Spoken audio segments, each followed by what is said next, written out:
A Yeah, raspberry oh, did you see also? what happened is with the that? raspberries? Was it this year or yeah, it must be this year.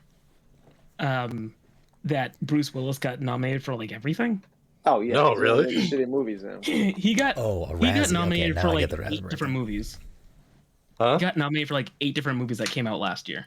Who did? Really? Bruce Willis. Interesting. I don't know what any of these movies are. I don't think they had any No, sort they're of all theatrical release. literally all straight to DVD movies. I've because I keep on seeing them pop up, and it's like the same director. Like he owes this director a favor. I But mean, at this point, like he's done like 20 of them in the past like 3 years. He hasn't been in like a good movie in a I while. I know this is just me being stupid and not. Oh shit! Space Jam got nominated for worst. This film. is where Brenden asks us if Armageddon was a real movie. Fucking idiots. I still haven't watched Space Jam. I probably won't because I don't think I have an interest in It's that. not good. Yeah. But yeah, I know the sentiment historically, a straight to DVD movie is a bad thing. But like living in this current world of COVID and whatnot, I would rather movies go straight to DVD because I'd fucking watch them. The straight to DVD lost its. It still has a meaning, but ever since streaming happened and Netflix having the occasional good film, straight to DVD, like things actually not having a theatrical release does not make it garbage tier. I mean, I would imagine that a younger, I would imagine at some point below us there is an age cutoff where that term is not used, like at all, because they don't have DVDs. That's true. No one buys. Do you think at any point they said straight to Blu-ray? Yes, they did for a while. I think for a hot minute. Yeah, because I like if we ever talk, what's up, Milfs and Dilfs? When I talk anytime I talk about an artist putting out a new album, sometimes I will say, "Oh, that new fucking blah blah blah CD." Like I'll say CD instead of like any other type of grouping for a collection of music, and I would imagine most people our age would understand what I'm saying. I say album too, but like sometimes I just say CD because I'm just like, I don't know. There's some interesting stuff on the nominated for the Razzies this year. Well, what do we got? What do we got for the Razzies? I mean, some of it's just junk. I don't even know what Infinite was. That was the Mark Wahlberg movie on Paramount. I did watch that. Was it that bad? It's nominated all over the place. It looked pretty good. It was whatever. It was supposed to be a theatrical release, and I'm glad it wasn't. Darren Evan Hansen is in here a bunch. But wait, people didn't like that movie? I thought that movie was supposed to be something that people cared about. No. Did you? No. I don't know. Is it based on a play or something? Yes. So it's based on a play, and Ben Platt, who was like 20s when the play came out, is still playing the high school kid. He's 73 years old. He's like our age playing a high school kid. In the movie or the play? In the movie. The movie. In both, but he looks worse. He looks it is the Broadway people in the movie, or just him? Just him. Interesting. It's high school kids for the rest of the cast. Like it's like him and a bunch of high school kids. Yeah. Did he write it though? Is that why? Yeah, I think so. I think he was involved in the original production. Scott Eastwood is nominated for Worst Actor. What was he in? Dangerous. Yeah, I haven't even seen him in anything. Amy Adams is nominated for Worst Actress. In what? The Woman in the Window. Oh, that's a Netflix movie, I think. Nick Cannon for Worst Supporting Actor for The Misfits. I don't even know what that is. A Pierce Brosnan heist film. Oh, Mamma Mia. Jared Leto for House of Gucci. It scans. I thought that movie was received well. Yeah, didn't it get nominated for Oscars? That everyone that acted in it doesn't mean everyone. Yeah, I know, but in it. What is the Venn diagram of like Oscar nominated / winning movies that also get nominations at the Razzies? I don't know. I think there is some overlap. I can't tell you offhand, but I think there was a case. If not movies, then an actor. I think, like for instance, I think Halle Berry won an Oscar the same year that she won a Razzie. Something weird like that. There should be like a Are there any actors, actresses, whatever, performers that have an EGOT, that is like an Emmy, a Grammy, an Oscar, a Razzie, and a Tony? There's got to be, right? Well, we have to look at the EGOTs and just see if they happen to have a Razzie, because that's the easiest way to figure it out. Yeah. So one of the categories is worst screen combo. LeBron James and any Warner cartoon character. Okay. Jared Leto and either his 17-pound latex face, his geeky clothes, or his ridiculous accent. Okay. Ben Platt and any other character who acts like Platt singing 24/7 is normal. And then what you were talking about, Mike. Worst performance by Bruce Willis in a 2021 movie. And he has 8 movies in here. Wow. Okay. I remembered all of it, apparently. Mike's got his Razzie knowledge down to a fucking T. I don't know any of these movies. Yeah. Well, Bruce, I told you, they're all like no-name movies. I don't know why. It's like he just wants to. He's probably getting like $1 million per film. He's like, fucking. It was as if they legitimately did not hit a streaming service at all. They really did just end up at gas station bargain bin DVD bins. In this first movie that I clicked, he's not even the main actor. No, they're all the same too. They're all the same style of movie. It's Neil McDonough, American Siege, Apex, Cosmic Sin, Deadlock, Fortress, Midnight in the Switchgrass, Out of Death, Survive the Game. Not surviving the game, just survive the game. Survive the Game. Weird. Chad Michael Murray is the star of that film. Chad Michael Murray? Yeah. So I had alluded to it when you were here, Mike, but I have a story. Oh, yeah. Go ahead. He's in 2 movies with Chad Michael Murray. Who is? Bruce Willis. Maybe they're in 2021. They're a dynamic duo. Maybe they like to work together. Maybe it's a new friendship. Maybe it's a new bromance. I don't know who that kid is. I find it hard to believe that anyone trusts Bruce Willis. Chad Michael Murray, is that the blonde hair guy from like One Tree Hill? Sure. I don't know. What does he look? It's one of those shows. Let me see. Hold on. Chad Michael Murray. Oh shit! I fucking nailed it. I have no idea. Oh, Jen, is Chad Michael Murray that guy that's also on? Did you try to mute your mic? Yeah, but then I realized no. I want the people to know. You want Chad Michael Murray is on One Tree Hill, but he's also on Gilmore Girls. Fucking and nailed Dawson's Creek, apparently. Wait, and Dawson's Creek? Wow, he's the fucking triple threat. He's got all the fucking. He was running around WB. And I can faintly hear Jen saying he's also in a bunch of Hilary Duff movies. He was in Freaky Friday, Cinderella Story, House of Wax, House of Gucci. Not Father Son House. Jen, do you like Chad Michael Murray? She said no. Is there a reason for us? Oh. But does she not like him because like he's actually bad, or does she just not like him because? Mike wants to know if you don't like him because of his portrayals on the screen, or because you don't like him.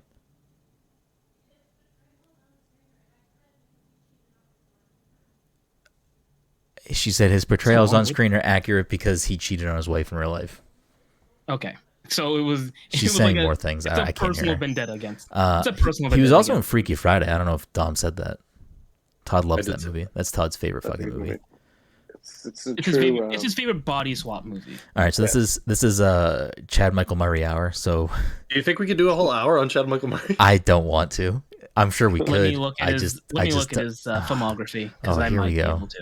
He's on Riverdale. Oh, he was on Agent Carter. Did he play an Agent Carter? Jack Thompson. I don't know. I also wanted to see Fruitvale Station, and I forgot about that.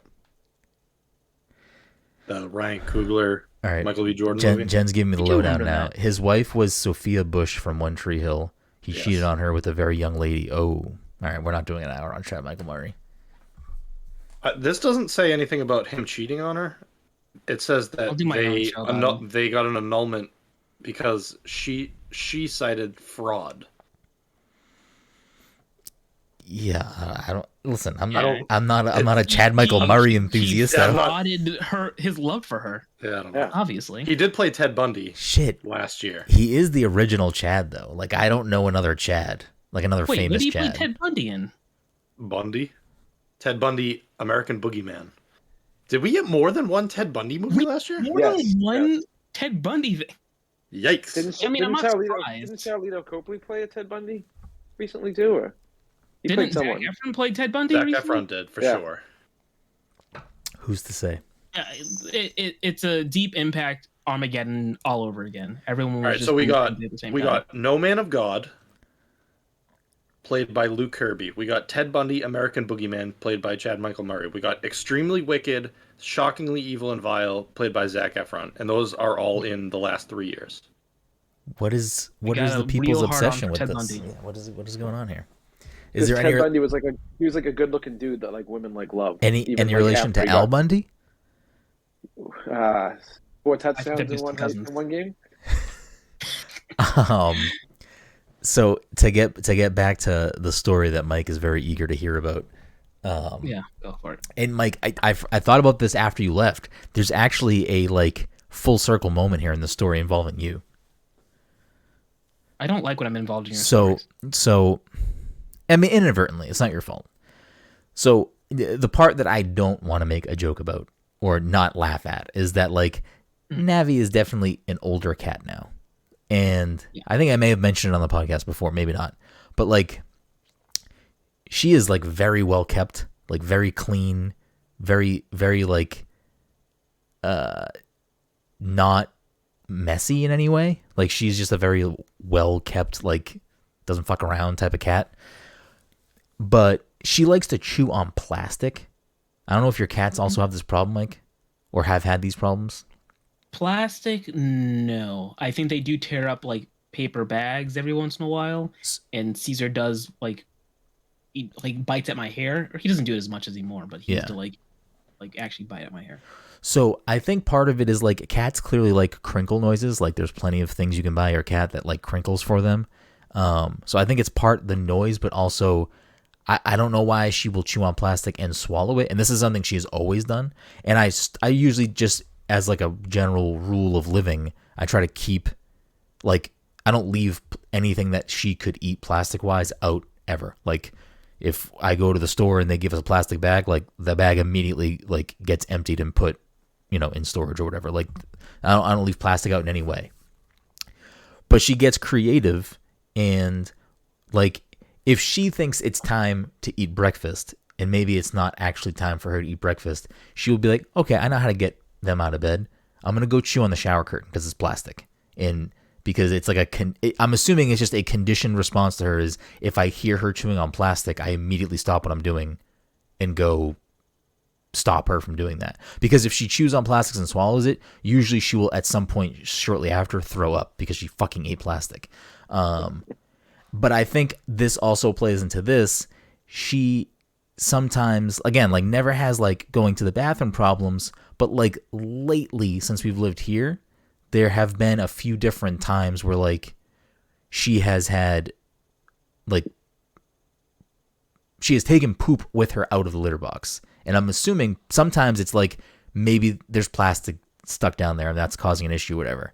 But we have moved past that for a while. She hasn't done that in a while. And today, if I can get up, start my day, and Jen's like, hey, there's a little bit of poop in the hallway from Navi. Just don't step, like letting me know so I don't step in it when I leave the room. Of course. Go in there, clean that up, clean the rug, all the stuff, whatever. Then, Mike, as you know, there was a Target deal that I took advantage of today. And part of that was I called you, Mike, for a conversation about stuff. So, I call Mike. And before I even did that, actually, the first thing I always do if she brings poop somewhere, I like check the rest of the rooms to make sure there's no poop on the floor that I don't step in because I don't want to fucking step in poop in my house. Or anywhere, but definitely not in my fucking house. So I check everywhere. Cool. No poop.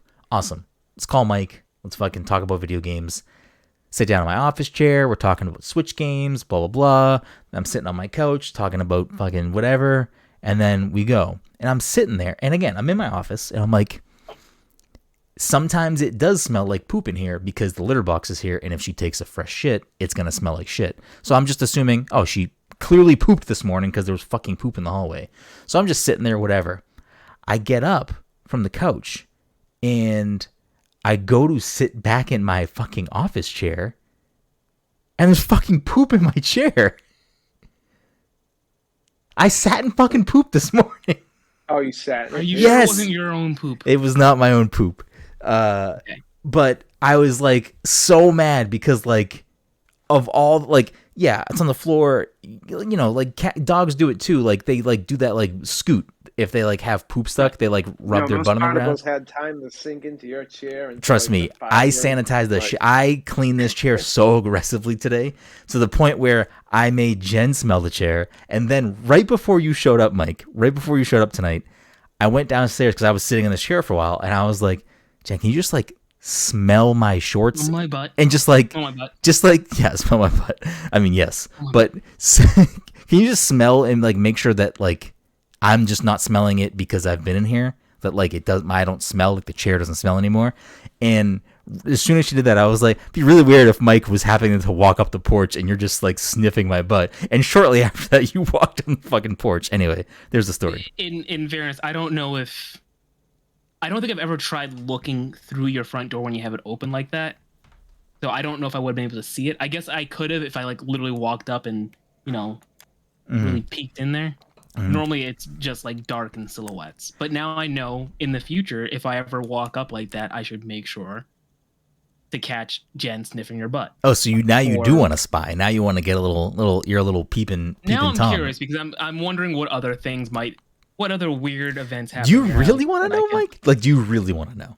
I don't think I want to know, and that is a problem for me to deal with in the future. Fair. But as of now, I'm curious. I'm gonna regret it later, but as of now, I'm gonna see. And I want to throw it to the chat real quick because Jade had the perfect response that the three of you definitely didn't have, which was, at least you didn't step in it. And that is true. At least I didn't step in it, but I am more fucking mad that I sat in it. Yeah. Caesar sometimes will drag poop out of the litter box. I don't think it's like it's stuck. I think it's like when he, tries to cover it, some of it must get stuck to his foot, and then he runs out. Yeah. And then it trails and it ends up in a weird location. Yeah. Yeah, that happens once in a great while with Navi, but like this was very clearly like, no, this was like, I don't know, was it an act of defiance today? Like in my chair? She knows it's my chair. Uh-huh. Fuck cats. Whoa. None of that. Yeah, fuck you is correct. That's the correct response. Welcome, everyone, to the Fast Control Podcast, a show where a couple of best friends talk about the latest in video games and nerd culture. Sometimes we have guests. Sometimes we talk about Chad Michael Murray and shit too much. Either way, we have a new episode for you each and every week. As always, I'm your host, Brenden Groom, and joining me on this lovely Friday evening is the anime senpai himself, the one, the only, Mr. Michael Desir. Mike, how are you doing this evening? Got my scoot in today. It got way colder on my way home. Yeah, I was saying that like when you left, I was like, fuck, I gotta shut the windows and the door. It like the temperature dropped as soon as the fucking sun started to go down. Yeah, that was my concern earlier, and I dealt with it. I mean, you must be feeling good though. You got a couple of drinks in you. You got some cookies in you. Like, it's a good Friday night, Mike. It's a good Friday night. You got a nice scoot in while it was nice out. I suppose. Damn, it takes a lot to fucking impress Mike. You gotta fucking really, really show up if you want to impress Mike. You gotta get up really early in the morning to impress me, but don't wake me up to do that. You gotta get up really early in the morning to shit on Mike's You have to get up really early, but don't involve me in this plan until like 11 a.m. Fair. Also joining us this evening is the Elden Lord Todd Gary. Todd, how are you doing? I'm thinking about the last time I actually went out on a Friday or Saturday, and it's been probably like 2+ years.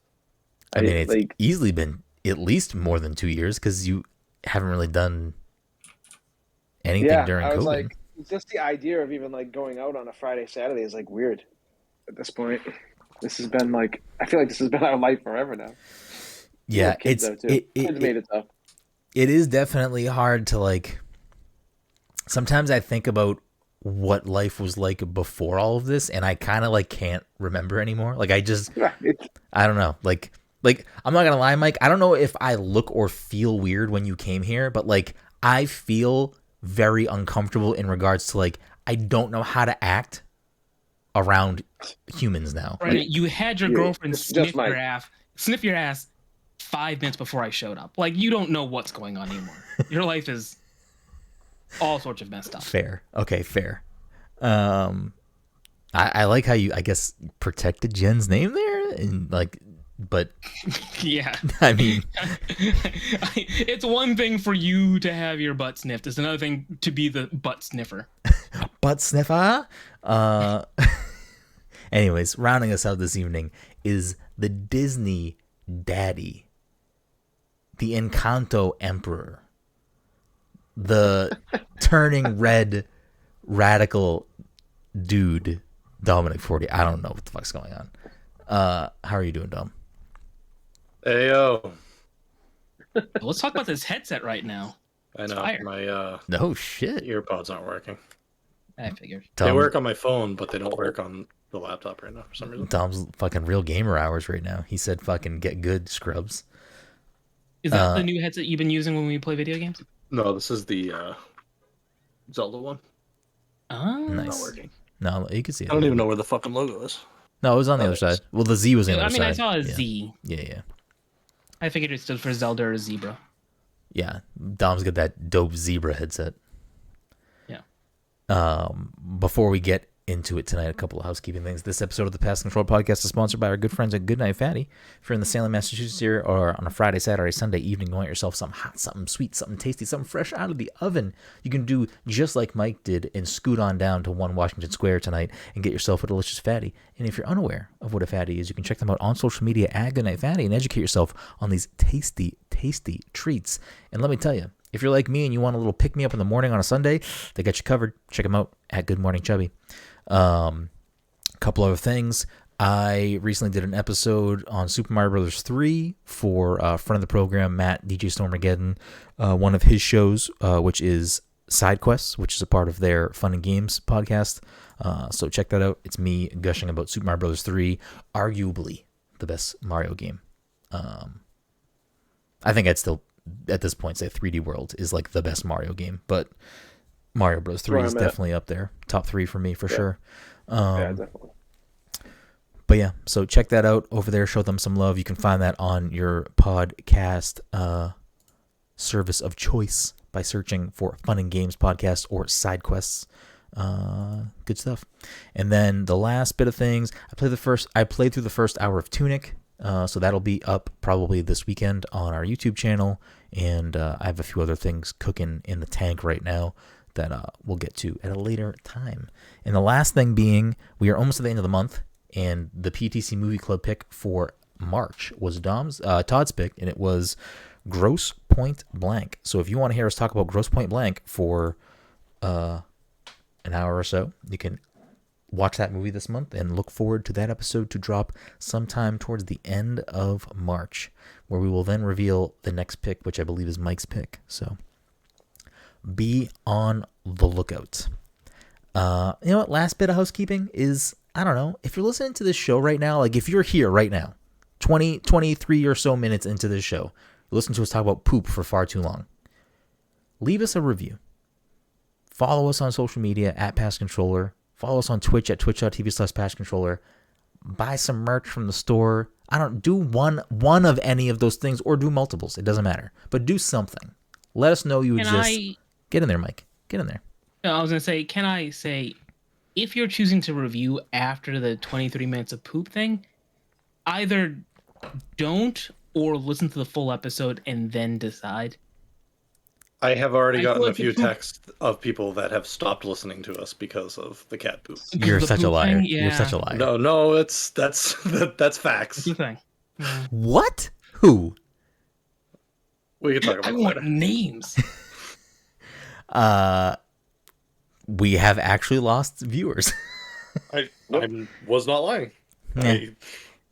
Listen, it is what it is. They'll be back. They'll be back. Love it. Love to see it. The poop talk was a lot, I admit. listen, sometimes you just have to let the world know what's going on in your life. And my life today was I sat and shit.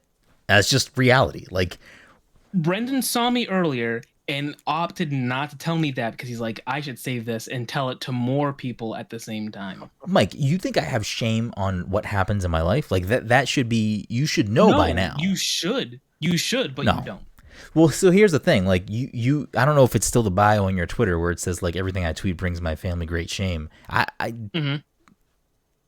The things that I say, there's no way I could bring my family more shame than what other people in my family do. So I'm good. Like I'm good. Like the bar is very high, and I will never catch it.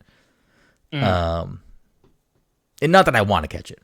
But I'm not worried about what I say because I'm not saying anything mean. I'm just saying what happened. And you know what? People need to know. We're not just sitting over here in our fucking ivory towers with all the video games and all the podcasts and all the fucking Cutwater Mai Tais. Like we're not just sitting up here all high and pretty. Sometimes you wake up in the morning and you sit in shit. Like that's just what happens. Sometimes we talk about poop too much. Sometimes we talk about poop too much.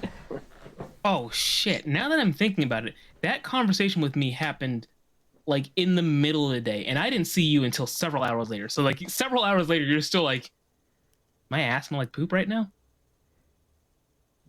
Huh? Well, no, I was just up here playing Elden Ring for a while, and I've been sitting in the chair. So I wanted to make sure that like I had thoroughly cleaned this chair. And here we are talking about poop again for however.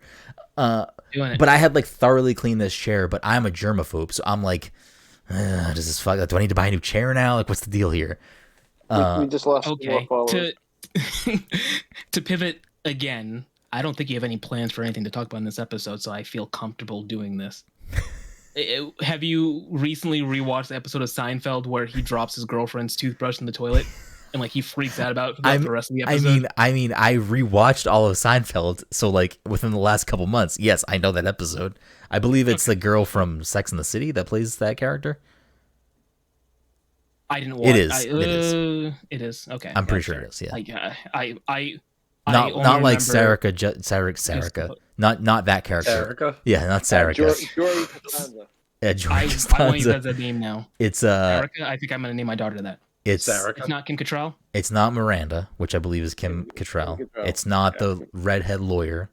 It's the other one, which I believe from my very, very, very little knowledge of Sex and the City, what I can say the character arc is for that character is I believe she is Jewish and has trouble conceiving a child. I believe that's her main defining. You told me this show's really good and that me and Amanda should watch it. Now you're acting like you've never watched it. Listen, if there was ever a reason to have HBO, that's it.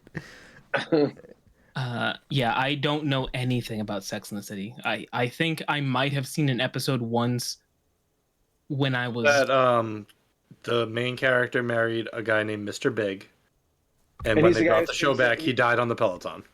And he's the one who sings more than words, right? I don't know what Todd said, but yes, Todd, you are shortly after that. You are correct, Dom. Spoilers for the new series. Mr. Big does die on a Peloton.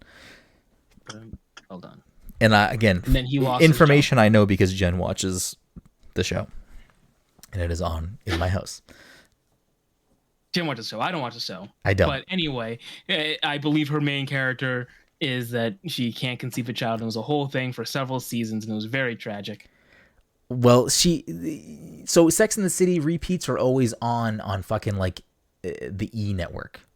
You know that there's a thing called a remote control, and you can change the channel. So here's the thing: is I don't watch TV, which should be apparent in whenever unless Sex and the City is on. Yeah, what is on E? Like, what's on E though? That Jen watches like reality show shit and stuff, and like he does like some fashion stuff, or whatever, and like they cover like red carpets for like events and stuff. She likes to watch like that shit.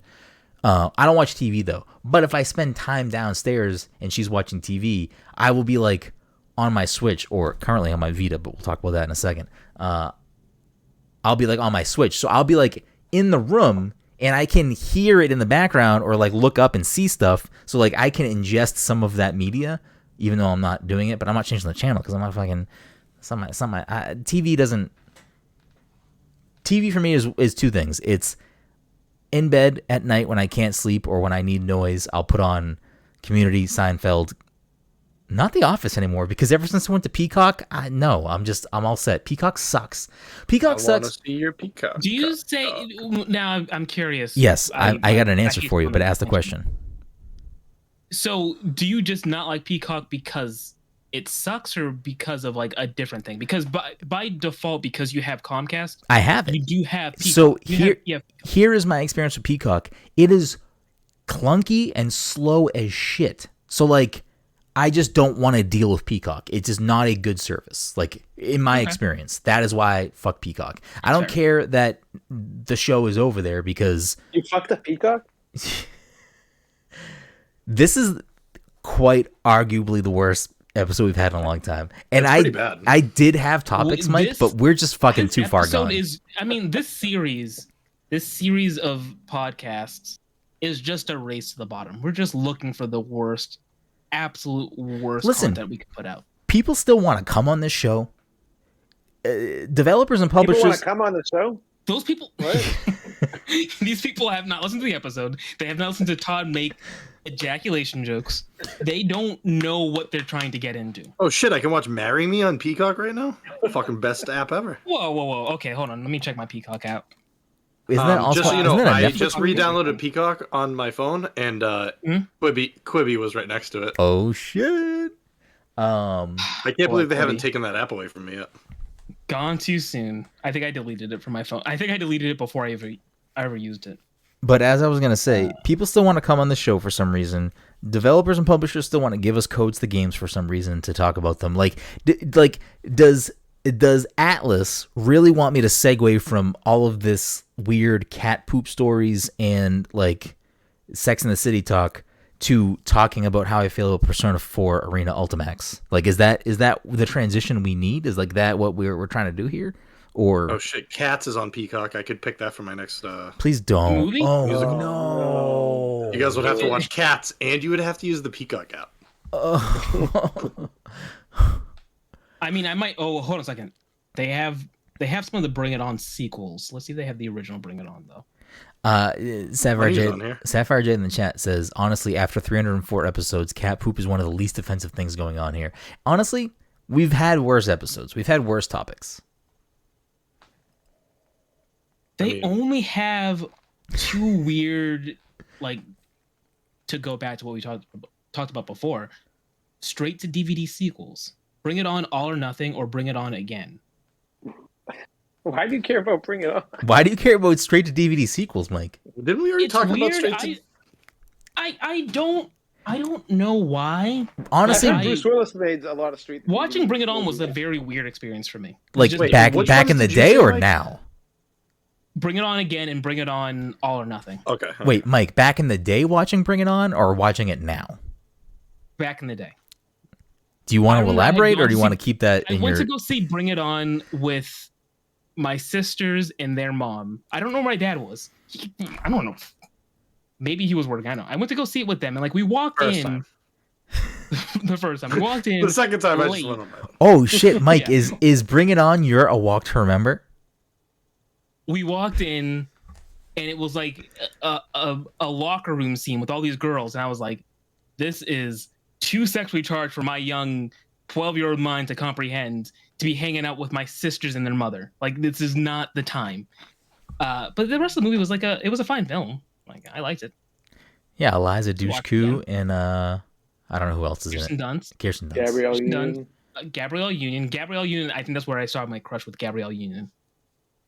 It's a good place. I follow her on Instagram because of that movie. You follow her on Instagram because of Bring It On. Yeah, I don't think that's... So how recent was that viewing?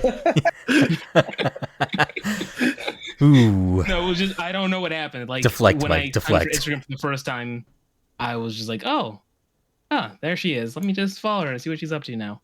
It's been fucking, what, 20 years? Let's move on. Let's play on. Says the ref. Do we know anybody else in this movie? Bring It On. In the first Bring It On? Yeah, besides the three people that we just listed. Chad Michael Murray. He's not. Seems like a movie he'd be in, but I don't think he's in that movie. I feel like there might be somebody else in there that like I would forget that they were there. It was like an early role for them. Oh, Ashley Tisdale was a child in the movie, right? No, well, wait, maybe I might be thinking about. I think I'm thinking about Hayden Panettiere in Remember the Titans. She was also in Donnie Darko. We decided, right? Ashley Tisdale. She was the girl at the. Somebody was there. Somebody was one of like the sister's friends. Peyton Reed was in it. I was just gonna say the director of Ant-Man. Yeah, right. Anyways, did he direct Bring It On? I'm trying so hard to fucking get this show on any sort of track. Brenden, talk about video games or whatever. I don't give a shit. He did direct Bring It On. I'm trying. He did direct Bring It On. This episode is a mix of cat poop and like Googling shit about Peyton Reed, the director of Ant-Man, also directed Bring It On. I can see it. I can see it. That's it's a glow up. It's a glow up. It's a glow up. That's a career trajectory. Good for him. Anyways, I don't even know what the fuck I was gonna say before. Has anyone? You want to talk about Persona? I mean, we should, but I'm gonna space that a little bit. I'm gonna just give that a little bit of room to breathe. So I'll go. Can we watch all the Bring It On movies before Quantum Mania comes up? Did he direct all of them? Only fair. I don't know. There's no way he did. We should still do it. I will commit to watching the ones that he directed.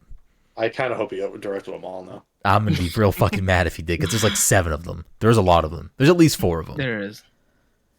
I think only 2 of them came out in theaters. 5 direct-to-video sequels. Yeah, and 1 upcoming Halloween-themed television film. Ooh. Oh shit. Anyways, has Ladies anyone? and gentlemen, welcome. Yeah, ladies and gentlemen, welcome to the actual episode. Listen, no, these like real interactions. There's no script. There's just a couple of friends fucking shooting the shit. Literally shooting the shit. He's a liar. Literally. This is the script. This is the script. Notice how Mike's script is blank because he doesn't say anything on the episode. No, you know it's a good episode when Mike talks the most. Mike's talking so fucking much. Mike's talking more than Todd. And honestly, probably Dom too. Mike is fucking leading the league. I'm coming in to win it because my script has a picture of a box and a small box and an arrow. You go to IKEA? I went to GameStop. No, power to the player. It was like a weird like little ottoman thing to put games and stuff in. Anyways, has anyone been playing anything other than Fortnite? And I only ask that because we're always playing Fortnite. I didn't play Fortnite this week at all. I did. Wow, we only got a couple days left. We only got a couple days left in the season, and then it's fucking timey-wimey time, baby. Wibbly wobbly. Wait, it's already in there? Timey-wimey time is already in there. Wow. It's like I haven't been in yet. Create mode or whatever.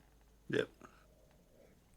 I gotta get my TARDIS spray though. Yeah, you do. You gotta get that shit, Mike. I saw that you have been playing a little bit of Nier Automata. Yeah. I played Nier to get to an ending, and I knew it had multiple endings. I didn't realize how integral it was to understanding the game. So even though I got to an ending, it basically was like I didn't beat the game. No, I'm pretty sure that I'm pretty sure a big point of that game is to like see. I don't know about all of the endings, but like you want to get in there. You want to get in there. So I knew there was multiple endings, but I did not know, and I believe this is the case, that when you play it again, you play as a different character. You might play as like 2 or 3 other characters. I don't know. Yeah, I will. I didn't realize that much. Here's what I'll say, because I also haven't finished Nier. I'm very early in that game, and I'll have to buy it at some point now because it's off Game Pass. But from what I understand, it is a game that people that have played it adore, and the story is fucking ready to fuck your shit up, Mike. So yeah, I would go in without spoiling yourself on anything, and I would just fucking, crack a little Mai Tai and enjoy the ride. Yeah, I did enjoy the story, and I knew something was wrong. So to start it off, I did knock it down to easy at some point. Like the first real boss that you had, I didn't understand what I was supposed to be doing. and that's why I stopped the game more or less. Was that So like the shirtless dude? Like that's where I stopped at. Okay. Yeah.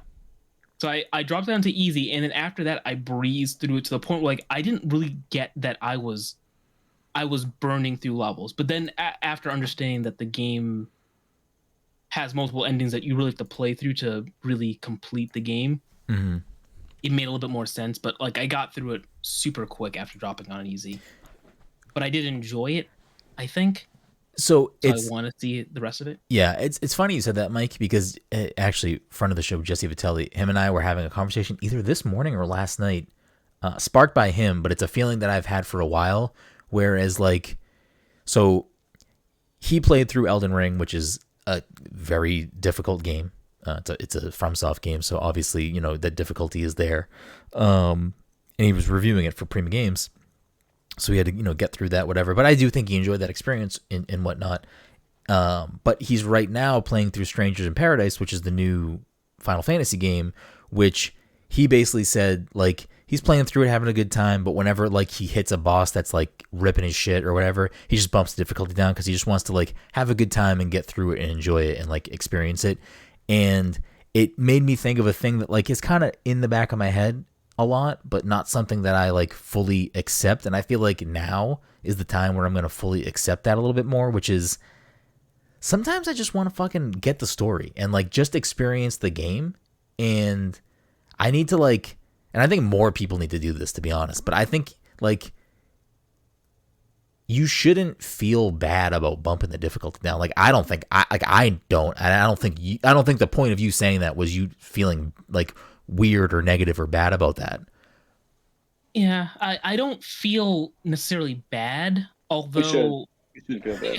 Yeah, I should. No, believe me, shame should definitely be part of the conversation, because at a certain point I wasn't sure if I was even playing the game. Like, I was pressing buttons. I was pressing, you know, a button thinking I was hitting, but then I stopped pressing a button and I think I still saw 2B doing shit. And I was like, so what is happening? I mean, you might have been locked in a combo or something. I might have been locked in a combo. I don't know, but she was still slashing around with her sword, and I thought. But you're having a good time though? I don't know. All right, well then you need to figure that out for yourself. But I honestly don't know. But you bringing that up brings me to the point of like, I like for the last couple years I've been keeping track every year of the games that I play and finish and beat and quote unquote roll credits on. So like, you know, beat. And I feel like there are definitely some games, which a game I'll get to in a short minute, that like I just want to experience the story because it's a story that people care about, especially older games. Because like sometimes I feel like older games have just like naturally more difficulty because of it's just outdated mechanics, or like it's just not a good game mechanically, especially like looking back at it in current day video game environment. But also just because like there's a fucking million games out there, and like sometimes I just want to know like why people like the game. And if people like the game because the combat or the strategy or whatever is there too, that's fine. But like, I've played plenty of games where that's the core and I've experienced it and enjoyed it, where I don't necessarily need that from every game.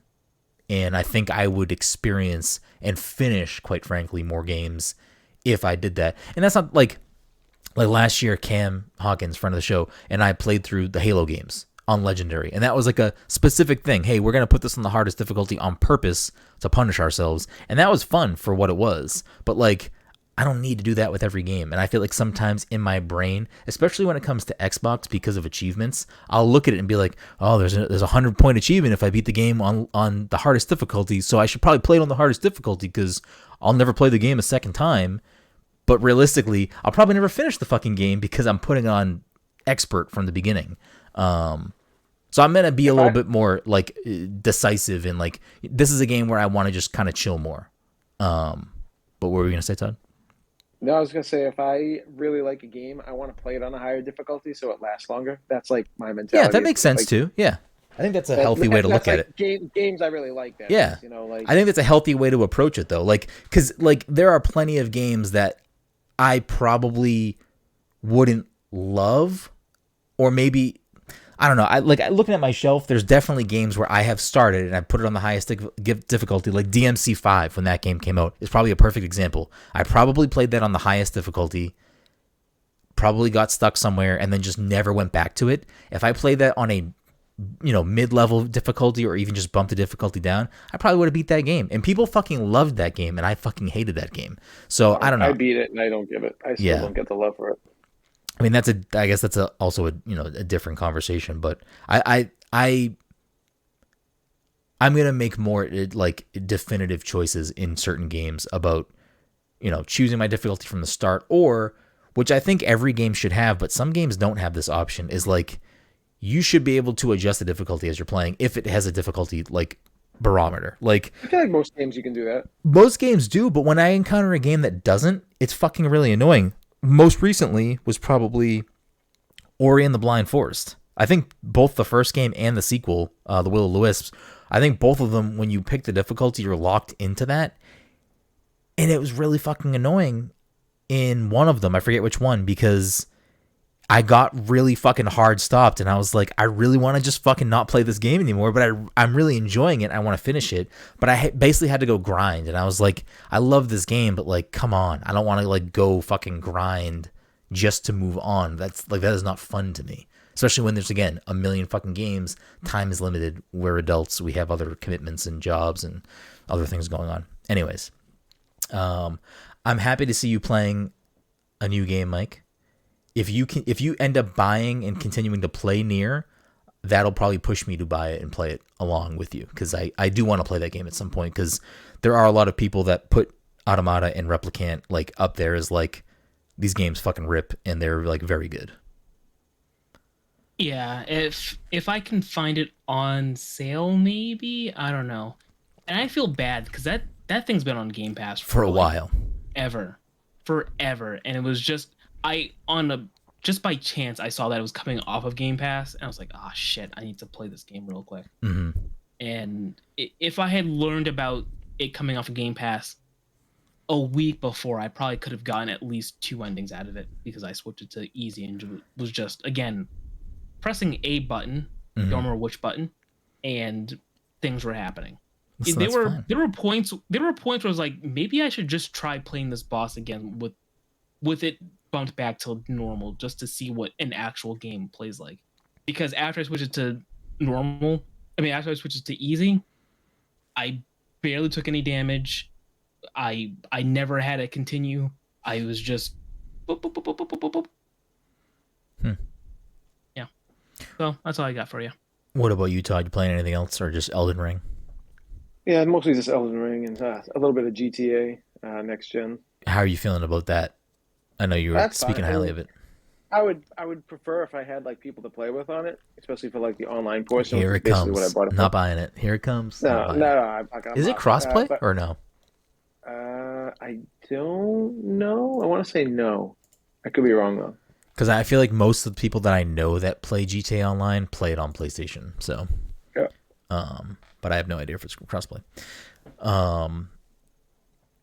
Anything for you, Dom, or just Pokemon and Fortnite? Yeah, I think that's all I played this week. Word.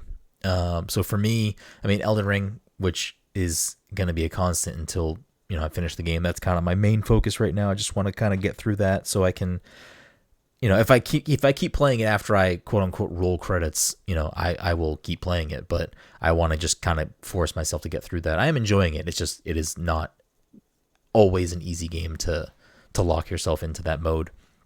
But outside of that, just based on where this conversation has went and how much time is left in the episode, I'm going to still again table talking about Persona 4 Arena Ultimax in more detail. Let's fucking go. So probably next episode, unless next episode is movie. I don't even know how many weeks left we're in this month. Episode is. I think we got 2 weeks left. Oh no, maybe not. Okay, yeah, kind of. Technically 2 weekends from now is April 1st, but it doesn't. I mean, it is what it is. If it falls that way, it falls that way. I do have a core group that's playing Ultimax right now. So maybe I'll do a little bonus spin-off episode with them on and just talk about Persona there. But What I will say, and again, I'll save the deeper thoughts on Persona 4 Arena Ultimax, the re-release for PlayStation, for a future episode. But I've been playing so much of that game that it has kind of reignited my Persona sickoness, and it has made me re-download the dancing games on PlayStation, which I know I texted you this, Mike, but when those games go on sale again, you should probably buy them because I feel like you'd fucking really enjoy them. And not only that, it has made... So Persona 4 Arena Ultimax is like characters from Persona 3 and Persona 4 in a fighting game. I've never played 3, I've never played 4, and I've always wanted to play 4, and a lot of people have told me, like, oh, you love 5, 4 is even better, play 4, you're going to love 4. Like, I think 4 is a better game. So I've always been like, yeah, I'll wait for 4, because, like, 4 got ported to Steam last year or 2 years ago. We're currently in the Persona 25th anniversary, so, like, they're going to probably port and release new games. So I'm like, it makes sense for them to put Persona 4 Golden on Switch. So I've just been waiting for that. But playing so much Arena Ultimax, like, that music, oh my god, the music is so fucking good. I know Todd loves the Persona 4 soundtrack. So good. But the Persona 3 soundtrack is also really fucking good. And I've been playing so much of it, I was like, fuck, I need to, like, redo this. So I downloaded the music games, and then I was like, fuck it, I'm just gonna buy Golden on Vita and start playing it. And if it gets fucking ported to Switch, whatever, so be it, I'll buy it again. But then Kenneth Shepard, friend of the show, over at Fanbyte, had said to me that they think Persona 3 is actually better than 4. And also, because 3 is much older, if I were to play 4, it would be really hard for me to play 3 after that because it's just, like, very older mechanically. So I was like, all right, fuck it. I'll download Persona 3 on my Vita. So I found my fucking Vita charger. I downloaded Persona 3 and I've been playing that. And I will say I've been enjoying it. I'm still very early in the game. But that's kind of like my side game lately, where I've kind of tabled my Switch for now and tabled some other things. And I've decided to spend what will probably ultimately be like 80 hours in fucking Persona 3. Isn't it like nice to have the superior handheld back? You know, like, oh, stop that nonsense. You really think the Vita is better than the Switch? No, I don't think, not the Switch, but I think it's better than the 3DS. Oh, definitely not. Not even fucking close. Not even close. The Vita is nice. Pokemon games. Stop that. Here's what I'll say about the Vita. The Vita, especially compared to the Switch, is so light in your hands. Like, it is so fucking... I wouldn't say comfortable. It's just light. Oh, I like it. No, I think the Switch is much more comfortable. Like, for my hands, at least. No, Switch is like too, like, you're like more holding this like longer, like larger thing that just doesn't feel right. No way. Trying to like press different buttons. I think the Vita does not feel great in my hands. I don't like some of the buttons either. But regardless, I've been playing Persona 3. I've been chipping away at that every night, and hopefully I'll finish that. Here's the other way I kind of justified this in my head, was that I was like, okay, I still think Golden is going to get ported to Switch this year. If I do 3 first, by the time I finish 3, hopefully by that point, Persona 4 as a port will at least have been announced. So then I can like kind of compartmentalize. And by the time I finish 3, if 4 hasn't been announced as a port somewhere, then I'll just fucking buy it on Vita and play it there. Because at this point, I've kind of committed to like, I want to play through the Persona to at least 3 and 4. And then whenever 6 comes out, I'll play that. So that's kind of what I've been doing. Like I said at the top of the show, I played the first hour of Tunic. I haven't played much more after that. I do plan on spending some more time into it, but I've been, again, mostly Elden Ring and mostly Persona 4 Arena Ultimax and Persona 3. So I've been kind of tied up with where I can allocate my time to play games, but I do plan on going back to Tunic as soon as possible because it is fucking gorgeous. The music is fantastic, and it is a game that speaks to me on so many levels. Like, it's isometric, top down, Zelda-like, Dark Souls-like, because that's what people are saying. But it is just fucking a delightful game, and I'm very much enjoying the brief amount of time that I've put into it. So hopefully it continues to hold my attention throughout, because if it does, I can see that easily being a personal game of the year contender for me, just based on the type of game it is. I don't know why, like this and Death's Door, like I think they're both cool games, but like I just want to play other things. Yeah, I mean, you get bad takes, we get it. I don't know why. Like every single time though. Like, Yeah, and I thought I enjoyed my time with I Death's mean, Door. I really like, if Death's Door didn't hit with you, like this immediately gives me like Death's Door vibes. Like this is yeah, oh yeah, this is this year's Death's Door. That's like this is what this is. But I'm loving it so far. I really hope it keeps my attention throughout. I'll probably finish it regardless. I just hope I enjoy it the whole time. I hope it doesn't grow stale on me because I really do like it. And it's a game that people have been waiting for a long time. So I hope a lot of people are happy with it. Good to see an indie dev kind of pull out. What I will say is, before we wrap things up tonight, the last thing I wanted to do, and I will preface this at this point, and I'll look right at the camera when I'm saying this for the people watching, and then I'll, for the people listening, you're getting this too, obviously. We have finally all seen Spider-Man because Spider-Man has come out. This won't be a long, belabored thing, but because we have all now, well, Todd and I have seen it, the four of us can now publicly speak about this film. We're going to talk a little bit about Spider-Man No Way Home. So if you haven't seen the movie yet, which it is available on digital now, so if you're like us or like Todd and I and weren't going to the movie still, you can buy it digitally and watch it. So that is available for you. And next month in April, it'll be available as a Blu-ray, DVD, etc. So look forward to that. But we're going to talk about Spider-Man a little bit right now. So if you haven't seen the movie yet, or for some reason you don't want to listen to us talk about Spider-Man, now's your time to go. We will do What's in the Box after that. So if you do want to tune in for What's in the Box, I'm probably not going to put a timestamp in the bio. The summary of the podcast, we're just probably not going to do it. So I apologize, but you're just going to have to roll the dice or watch the movie to get to that point. But anyways, I only wanted to bring this up simply because I actually wanted to make this more of the episode, but then we got sidetracked on too many other things. Michael Murray and poop. Yeah, and just a lot of bring things. It on. Yeah, it just kept fucking going. We had a lot to talk about. Did we? But now that we've all seen it, the first thing I want to ask, because I know how Todd feels, and I think I kind of know how Mike feels, but I'll pitch it to the first two, to Mike and Dom. How do you two feel about Spider-Man No Way Home? No Way Home. And has your opinion changed from when you saw it initially? Have you rewatched it, Mike? I've only seen it the 2 times in theaters, so I have not rewatched it since then. I do want to, for the same reason I want to rewatch Eternals, just to make sure that whatever my initial judgment of it was, does that hold up now that I've had time to think about it? Although at this point, Eternals was so long. Eternals was so long. That's true, and I had problems with Eternals, and I didn't have problems with Mike. Spider-Man. I want to rewatch it just to watch Shang-Chi instead of watching Eternals. Have you watched that a second time? Have you revisited that or no? Did I see Shang-Chi more than once? I don't think so. I think I only watched it. I've only watched that one once. I've only watched Eternals and Shang-Chi once. I like Shang-Chi a lot. Like I kind of want to rewatch it soon. Dom, I saw it with you, right? Yeah. I saw it with you. I don't think I saw it a second time then. I think I was going to and I didn't. I'm very underwhelmed by like a lot of the movies they've put out recently.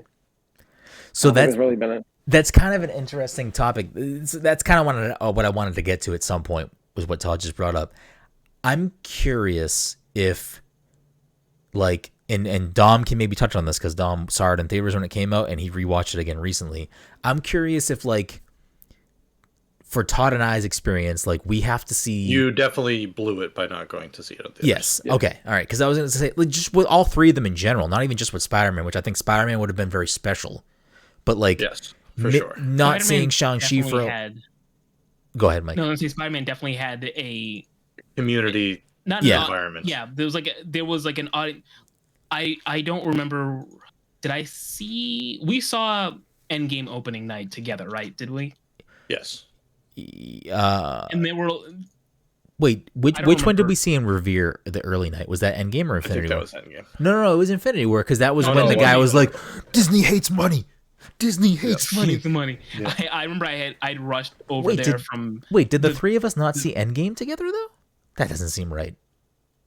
It doesn't seem right, but it's possible. I know I saw Endgame at least twice in theaters, but I can't remember who I saw it with the first time. Anyway, the point is, what was my point? I don't know. Yeah, there was a community element to it in that, like, there was a lot of reactions to things I don't remember if I said this to you, Brenden, before, because you hadn't watched the film. But there was a point, and we're talking spoilers here. So, and right? again, I'll reiterate, if you weren't paying attention for some reason, we are gonna fully talk about spoilers for this brief moment of Spider-Man. So, if you haven't watched the movie, please turn off the episode. That was your last chance. Yeah, it's not like a big deal. It's not super important. But after Peter determines, oh, I want to cure these people. I want to cure these people before I try sending them back to their own universes. He said something like, oh, I'll cure you. And he, at some point, it was indicated that he was talking about Green Goblin. Someone in our audience booed at that. And I just thought that was the fucking funniest thing. So, I mean, he's like, yeah, I'll cure all of you, even you, Norman. Someone's like, boo! I will say, just in general, as a blanket statement, for especially Marvel movies, same thing with Star Wars, like, obviously I want to see these things opening night because I want to, like, not have anything spoiled for me. But also a big part of that is the community element, which is, like, if you're going at midnight the first night or whatever the earliest showing is, the first weekend that movie comes out, like, especially if you're at, again, the midnight showing, or if like they do like a Thursday, fucking 9 p.m. or something, like whatever, like that earliest showing is, chances are, I would argue, like 95, if not 100% of the people in that viewing of that movie are like not gonna talk and use their phone and like do, like, they're gonna be invested in the movie, and like you're gonna have people cheering, you're gonna have people laughing out loud, like you're gonna have those types of audience reactions that, like, maybe at a different night, a couple weeks later, would be annoying, but like you're going for that type of community experience where it's like, hey, we're all the same type of fucking sickos that have been waiting for this movie for months, and we want to see it together and like cry when fucking Captain America grabs fucking Mjolnir, like shit like that. Like that's what you're there for. So like it sucks to not see Spider-Man that way, because I feel like there were some very obviously fan servicey cool moments that were probably really good experienced in that setting. And not to say that it didn't hit the same way on my couch last week or whatever, a couple days ago, whenever that was, but I also think that maybe because, again, this movie came out in fucking December, it is the end of March until I could see it. Same with Todd. Like, maybe in my brain, I have hyped up this movie too much of like, this movie, it's one of the best selling movies of all time. This shit's going to be bonkers. Like, I had unfortunately known that the Spider-Men were coming in. I think that would have been a really cool fucking thing to be like, we kind of all think this is happening, but we don't know for sure. And then it happens. Literally halfway through the movie, looked at each other and were like, maybe they're not in this movie. Yeah. Because it takes a fucking while for them to show up. Yeah. They don't show up until like the last hour of the film. Yeah. And the movie was nearly 3 hours. It's like under an hour. Like it's like at the last 50-minute mark. And if I was at the theater that night, I probably would have fucking felt the same way. I'd been like, did we get fucking hosed? Like, are they real? Like, did they tease us that hard and we all fucking took the bait? Like, I feel like that would have been a really good fucking experience. And then it was, very obvious they were in the movie for a number of reasons, and it was no avoiding that. I will say, for me personally, I don't know if I asked you, Todd. Todd said he had something spoiled for him. I had nothing else about this movie spoiled for me. I knew the Spider-Man were in the movie. The only other thing that I had spoiled for me was that Matt Murdock made an appearance, but that didn't really do anything to me. Like, I didn't fucking care. That's a bigger deal to me than anything in that movie. I wish that didn't get spoiled for me. That's like a huge deal for me. Like, if I saw that, knew that. Yeah. Like, Amanda didn't know that when we watched it last night. Oh, that's cool. She was so excited to see. Wait, what? The only reason why that even came up as a spoiler for me was because I kept seeing, like, probably like 2 weeks ago, I kept seeing articles that were like headlines, fucking Charlie Cox really upset that the people in his movie theater weren't excited when he made an appearance. And I'm like, you really, that's the fucking headline of this fucking article? Like, you're not even giving me a chance. You're not even giving me a fucking chance to avoid seeing this. Right. But it was like a very, I didn't know anything about the plot. I didn't know, obviously, aside from what the trailer showed you, I knew nothing about the movie. And I purposely tried to keep it that way as long as possible. Murdoch had one of the best lines of the movie. I'm a good lawyer. I'm a really good lawyer. Yeah. Wait, how did you do that? I'm a really good lawyer. It's funny that he said. I mean, I don't know if that was probably intentional, but he tells Happy like 30 seconds before that, "You're gonna need a really good lawyer." Yeah, I'm a little okay. If anyone else has any blanket things they want to say about the movie before we get into like nitty gritty, I have some things I want to say about the movie. I don't know if anyone. So what I wanted to, why I want to rewatch the movie again after the first 2 times I saw it, was just because I knew I enjoyed it, but I knew it was very fan servicey in a way that I was unsure if it was really a good movie or if I was just enamored by the fan service. Yeah, and I still never got a clear thing on that, which is again why I want to rewatch Eternal. I knew I had problems with that movie too. So I'll say this in regards to that, Mike, because this might maybe give you a little bit of a path forward there with that train of thought. Obviously, be different because we have our own thoughts, but I have not rewatched Tobey Maguire's Spider-Man movies in fucking forever, and I would argue that I probably personally don't have a real emotional tie to those films. Okay. And I've never seen Andrew Garfield's movies, so like I don't have any reverence or like a nostalgia or attachment to his character or portrayal or like the things that, like, I know what was significant for him in the movie, and I know what was significant in regards to like, these are clearly references and things happening for these Spider-Man movies. Like I understand and have looked up all of those things.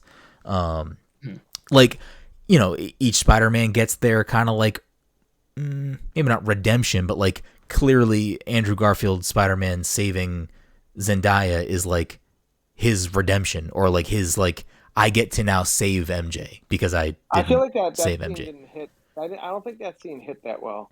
The fucking trailer spoiled it for me and most of the people in the theater. Oh, really? Yeah, Because the audience was like super pumped for that. Like so quick. No, obviously, but we all predicted that, I think, too, way before we even saw this movie. The fucking trailer shows her falling. Yeah, like we're like, oh well, we know Toby. And Tom Holland blew it in a interview. Well, that's not a surprise. But I felt like there was something about like once the 2 Spider-Man came in that everything just happened very like quickly, and I felt like I had no time to enjoy it. I felt like I wish they brought him in a little earlier, because I felt like some of the best, there were like the banter and all that stuff was great, but like I felt like that scene with Zendaya happened so quick, and then they hit the ground and he's like kind of holding, it's like, I did it, and it's like, okay, so like it was. All right, 2 things. One, to finish what I was saying before, Mike, I have like no real nostalgia for the other 2 Spider-Man movie like series for that to be like the main reason why I enjoyed this film, because I did enjoy this film overall. I just definitely have some problems with it. The first of which being what Todd just kind of alluded to, and we'll keep this brief because I know we're over an hour already. But I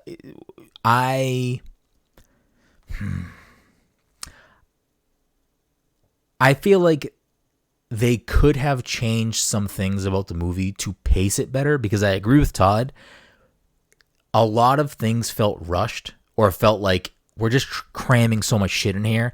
And like it was done well, but like I do feel like I would have liked things. Like I do felt like they were like, I mean, too, like they go through the fucking trouble of getting all these people in this movie, and like the scenes with the 3 Spider-Men, for the most part, are fucking fantastic. Before the main fight at the end, when they're all on the Statue of Liberty, like their banter back and forth, I would have killed for more of that in the movie. Like the movie needed that. But also, like, here's the weird thing about this movie is that, like, I need to rewatch the other 2 Tom Holland movies more recent, like again, just this year, to kind of like form this opinion in my head like more concretely. But at least from what I can like remember about those 2 movies from the last time I watched them and now watching this, I feel like those 2 movies, and then whenever Tom Holland has been in other MCU films, we never really get a Spider-Man that feels like he is his own character. He feels more like a piece of the puzzle and never really feels like his own piece, or his own puzzle or whatever you want to say. Where I feel like a lot of the other heroes, if not arguably most of them, they get their solo movies and then they get their team up movies. Tom Holland's movies, because of a lot of reasons, have always kind of felt like team up situations where he's never really had a lot of like him as Peter Parker or him as like developing his own stories or plot lines or like reasons to maybe care about that character more than the fact that this is just Spider-Man. We all love Spider-Man. And I feel like this movie does a lot in the beginning, like a fucking lot of like, hey, we're going to make you really fucking care about this Peter Parker, and you're going to make you really care about his motivations for why he's doing the things he's doing. He cares about MJ. He cares about Ned. He cares about Aunt May. Maybe Happy to an extent. I don't know. But like he clearly cares about like how his decisions and his lives and his actions have impacted everyone else, and that's like a core part of his character growth in the movie. And like I feel like that's Tom Holland, Peter Parker stuff we've never really got, which I feel like is important. But I also feel like, because again, on like the big brain up top looking down at everything in front of me, I feel like the unfortunate thing about this movie and probably all of the three Tom Holland Spider-Man movies is that, now correct me if I'm wrong, there is currently no worked out deal or publicly worked out deal between Sony and Disney to continue to have Tom Holland in the MCU, correct? I mean, they worked something out recently, but not recently, but like there was a period of time where it was up in the air and then they finally worked something out. So we're getting more. I don't know how many more, but we're getting more.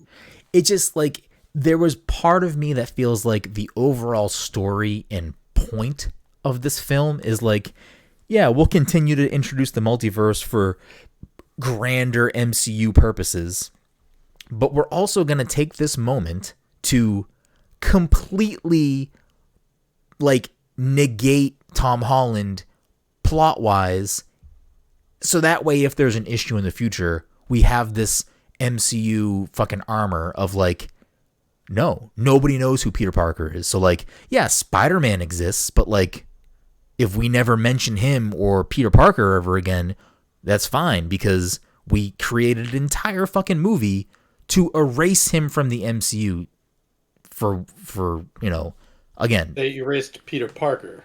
Yes. So like, nobody knows. Still a person in the MCU. Correct. But because they erased Peter Parker and they erased everyone's memory of Peter Parker, it means that when he's standing at Aunt May's grave and talking to Happy doesn't know who the fuck he is. No, but they're both friends of Spider-Man. Yes. But what I'm saying is that can just be like, hey, yeah, Spider-Man exists, whatever, all these things. They can probably, I mean, maybe they actually can't if there's weird legal things. That's my point, is you can't use Spider-Man without having Sony's permission. Well, I'm saying, Peter Parker, can they mention Spider-Man? Like, can he be brought up in conversation? No, if the contract is out, then they can't mention it. That's why mutants were never mentioned. So the mutant thing is interesting, because I thought mutants weren't mentioned not because they couldn't be mentioned. It was because Disney / Marvel, or I guess more so Disney, didn't have the rights to do anything with them. They were simply phasing the X-Men out of popularity in every way they could by like, didn't they kill them in a bunch of comics? Yeah, but they were trying to make the Inhumans a thing and trying to kind of phase out X-Men from popularity. Yeah, but when they introduced Quicksilver and Scarlet Witch, they called them Miracle Children. Yes. Because they didn't have the use of the word mutant. I don't know. No, I think they called them Miracle Children. But is that there was some term that they gave them? Yeah, but is that like factually because they can't use the term mutants, or because they were just choosing to keep it distant? There's things that they're not allowed to use. Interesting. But is that same thing go for Spider-Man though? At the time, yeah. But does that same thing go for Spider-Man though? Because if it doesn't, like if they could mention the name Spider-Man, that protects them at all costs. But it also doesn't necessarily mean that like they have to write stories and plots in future MCU films. If Tom Holland Spider-Man can't be in the movies, that like would have to reference him in any way. Like they could just in a roundabout way be like, wasn't there like some weird like web teenager guy. Like they could say dumb like Paul Rudd, fucking Ant-Man, could say some dumb fucking string of dialogue like that would be a light reference to scenes in previous films. It could, but I feel like the whole point of the end of this movie was to separate Peter so that we watch him grow by himself. Exactly the way that you just said, we've only gotten him in like team-up movies. Yeah. Now Peter is completely isolated. Oh, no, like, don't get me wrong. The only thing we're going to get is Peter on his own, like, learning how to be an adult and a superhero on his own. I fully, like, I think it's a two-way thing. It's like, hey, or maybe it's multifaceted. It's, if there's an issue, we have created a way out to move away from Spider-Man if we have to, like, erase this part of the MCU's history by moving forward without, you know, here's a safe way out that doesn't destroy the fucking plot of, like, how come this fucking Spider-Man guy never shows up again? And then it also gives Sony the out of, like, hey, now Peter Parker is separate. I think Todd may have mentioned this. I forget who the fuck mentioned this to me. I think it was Todd. Where, like, they also kind of give an out to Zendaya. Is, like, at the end of the movie, he does not progress what he was trying to do. The movie very purposely ends with Peter's alone, doing his thing. No one knows who the fuck he is. MJ doesn't know who he is. Ned doesn't know who he is. No one knows who he is. So, like, if they can't lock down Zendaya to be more MJ, they got a way out because he doesn't have to ever go pursue that relationship again because she doesn't know who the fuck he is. It seems like such a weird thing to take from this movie, though. All right, I'll reel it back in. My point of bringing... You watched a 3-hour movie and you're like, yeah, now they don't have to sign these guys to contracts. The reasoning for me is that it felt like at some point it was just like, so does this movie set up anything further for me? Or is it just like, here's a weird way of being like, in case we can't use this character anymore, here's a clean break. And that's kind of how I felt at part of the end of the movie. Again, overall, I love the movie. I liked a lot about the movie. I think the best quote-unquote action scene is when Doctor Strange and Peter or Tom Holland are in, like, the mirror realm, and they're like, he's like fighting him on a train and shit. Like, I like that scene a lot. I think the rest of the movie, like, action-wise, was kind of whatever. I didn't really care for the final fight. Was kind of too much. There was just a lot of shit going on. I mean, I liked him fighting Goblin in that was the good. Building. That was good. I liked him. Yeah, that was the early when he kills Aunt May. Yeah, like right before that, when they're fighting in like throwing him through floors. When Peter like has the tingle and Yes. Yeah, because that's the first time this Peter's had the tingle, right? The spider sense. It's the first time they've actually showed it. Yeah. Okay. I did. No, that. Oh, go ahead. And I think the Peter tingle is also a thing, by the way. I think that's one of the best scenes in the movie when he's in the room with all the bad guys and it starts going his tingle and he's like looking around and they're like, "What?" And he's like, he can't place it. And then you're like, "Oh shit!" And he just puts the guy's like arm against the wall. Oh, it's so good. I will say that though there's like that, and I think one other scene that might be the best cinematography in the fucking movie. Like, I like the way that they kind of like. I don't know what they're doing with the camera where it seems like it seems like they're panning out everything else but fucking Tom Holland. It's like everything else sort of like it was very fisheye, if I remember. Yes, I enjoyed it a lot. The scene that reminded me of too. It reminded me very much of the Vulture scene in the limo in the first one, where you're like, "Oh shit!" Yeah. Like, you know, without him having the Spidey sense. But no, that whole scene, it gets so quiet, and he's just—it's like that, like a heartbeat, like almost the way they filmed it and everything, and it's just such a good scene. Because the first time I watched it, I had so many distractions. So when me and Amanda watched it over again, I just, for me personally, I think the movie falls apart when the other Spider-Men come into it. It sounds crazy, I'm sure, because I'm a huge Tobey Maguire Spider-Man. I don't really care about Andrew Garfield, but he was good in it. But for me, it just felt like so super rushed the last like 45 minutes to an hour of it, and I wanted more, which I guess is like not like a bad, I don't know. Yeah, If you watch a 3-hour movie and you're like, I want more from that movie. No, I mean, their bonding felt forced. It wasn't like they weren't together long enough to even like have this. Like that whole scene. When they were bonded because they were the same person. No, I know, but I'm saying like yeah, we had someone die too and everything when they when they're up above, and it just felt like, I don't know, it felt cheesy to me in some ways, like the way it was handled. I don't know. I mean, that's. It is. I get it. It's fair. I mean, they bonded because they're the same person, and they all lost. I still think Into the Spider-Verse is the best Spider-Man movie, and I think they handled that scene of him like losing his uncle so well, and like, I don't know, like the Aunt May thing was fine and everything, but I'm just mad that they didn't take the opportunity to introduce Miles here. I know that it wouldn't have necessarily made sense, which with the way that they pulled the other Peters in. Well, because the way they pulled the other Peters in was because Ned was looking for Peter. It wouldn't make sense if they were looking for Miles. They made more reference to Miles in this movie, too. More than just Jamie Foxx? No, Jamie Foxx talking about how, like...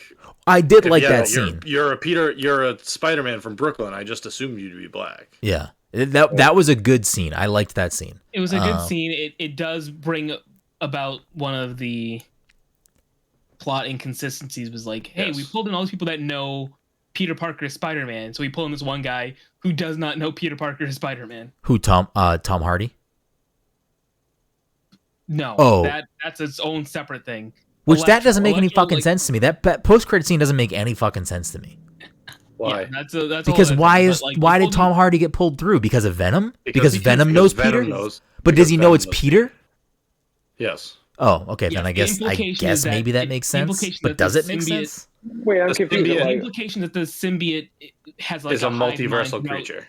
Yeah. Is a multiversal creature with a hive mind. So the symbiote from Spider-Man 3 knows that Peter Parker is Spider-Man. Oh, okay. All right, that makes sense. And I mean, that's also. Go ahead. Go ahead. I was just saying that's another just like very loose, a very, very loose, vague Marvel thing, MCU thing, Sony thing of like, hey, we left a little bit of the symbiote behind. Now it can show up wherever the fuck we want it to because we left it behind. But it can show up in the MCU. That was another thing that I was gonna say. That was another thing I was gonna say. Like, if there weren't like talks to have Peter still be in the MCU, then they wouldn't have even bothered with that. Because obviously they have some intention of bringing Venom into the MCU. Listen, at the end of the day, even before this movie was doing fucking Bonker Town, like, clearly they're going to make more Tom Holland Spider-Man movies. Is it the third best-selling movie of all time? Highest grossing or whatever? Somewhere up there. It's in the top 5. Like, they're clearly going to do whatever they need to do to at least make one more fucking movie. Like, they would be fucking silly to leave that money on the table. Like, Tom Holland can get a pay. Like, everyone here gets a pay raise. Tom Holland, Disney, Sony, they all get more money. Like, there's just more money there. They're not going to walk away from more money. No Way Home is 6th right now worldwide. The best thing that came out from this movie is that Danny Rojas is now in the MCU. Yeah, I didn't even catch that at first when we were watching. Watching it. Jen goes, "That's the guy from Ted Lasso." I was like, "Holy shit!" Yeah, right. What if he was Venom in the MCU Venom? That would be weird. But yeah, I don't know. I like the movie overall. I think that like. It's really sad that they couldn't somehow figure out a way to work Miles in, even if it was a fucking post-credit scene. Like, they could have did it in 2 different ways. Like, how fucking cool would it have been if a portal opened and on the other side it was fucking art. I don't think it's cel shading, but whatever fucking art style they're using in Into the Spider-Verse, and fucking Miles walks through the portal and he's like a human. I would have fucking lost my mind. Like, that would have been so fucking cool. But again, that's Sony. I know, but like, fuck it, who cares?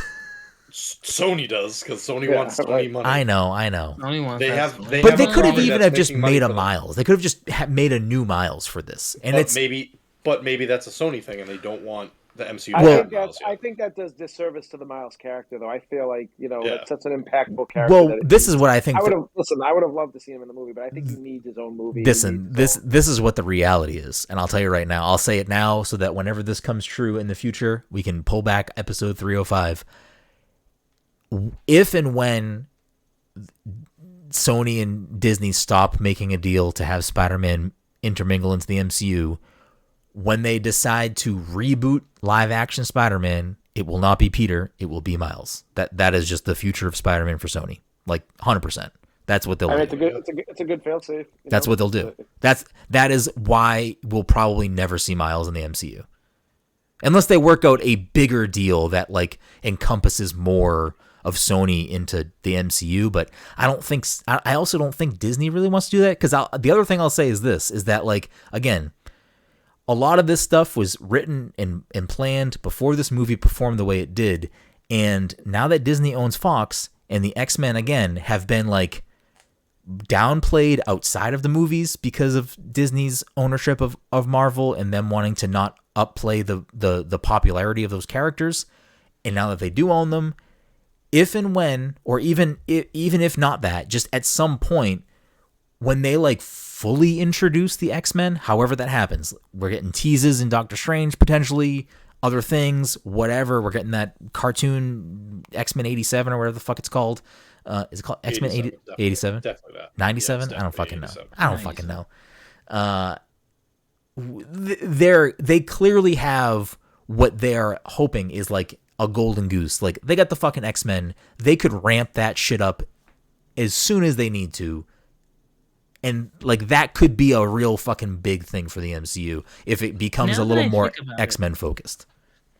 Now I think about it, it's kind of weird, right? That with the Fox acquisition, they got the X-Men and they got the Fantastic Four. And they already announced the Fantastic Four, but they've said nothing about the X-Men. They have the four. Dun, dun, dun, dun, dun. I really think that when it comes to the X-Men, they have the potential, like, I don't know. Spider-Man is obviously one of the most iconic superheroes outside of Marvel, DC, Image, whatever, like outside of like umbrellas. Like, Spider-Man is by far one of the most notable superheroes out there. I would argue the X-Men as a collective / Wolverine are also pretty fucking notable. So like, the fact that they now have that, and I mean, not that the three of you don't know this, when they started the path with the MCU, they chose superheroes that were arguably not mainstream things, like Iron Man, Thor, Hulk, kind of, Captain America, kind of, but like, the X-Men are a different fucking animal than what those characters are. Granted, those characters are much more popular now, but like, it's the fucking X-Men. It's likely that they didn't announce an X-Men movie because they're not sure what they're going to do with that property. Yeah. With the Fantastic Four, they obviously need a reboot. Like, they need to start fresh. Mm-hmm. With the X-Men, it's a little more murky because they've done it twice, and both times it kind of worked. It made money both times. Yeah. So it's like, I guess that would be my guess as to why they didn't announce an X-Men movie yet, because they're not sure, like, do we do a full reboot? Do we pull pieces? My guess is that's why we don't know for sure yet. I think the smartest... go ahead, Mike. No, go ahead.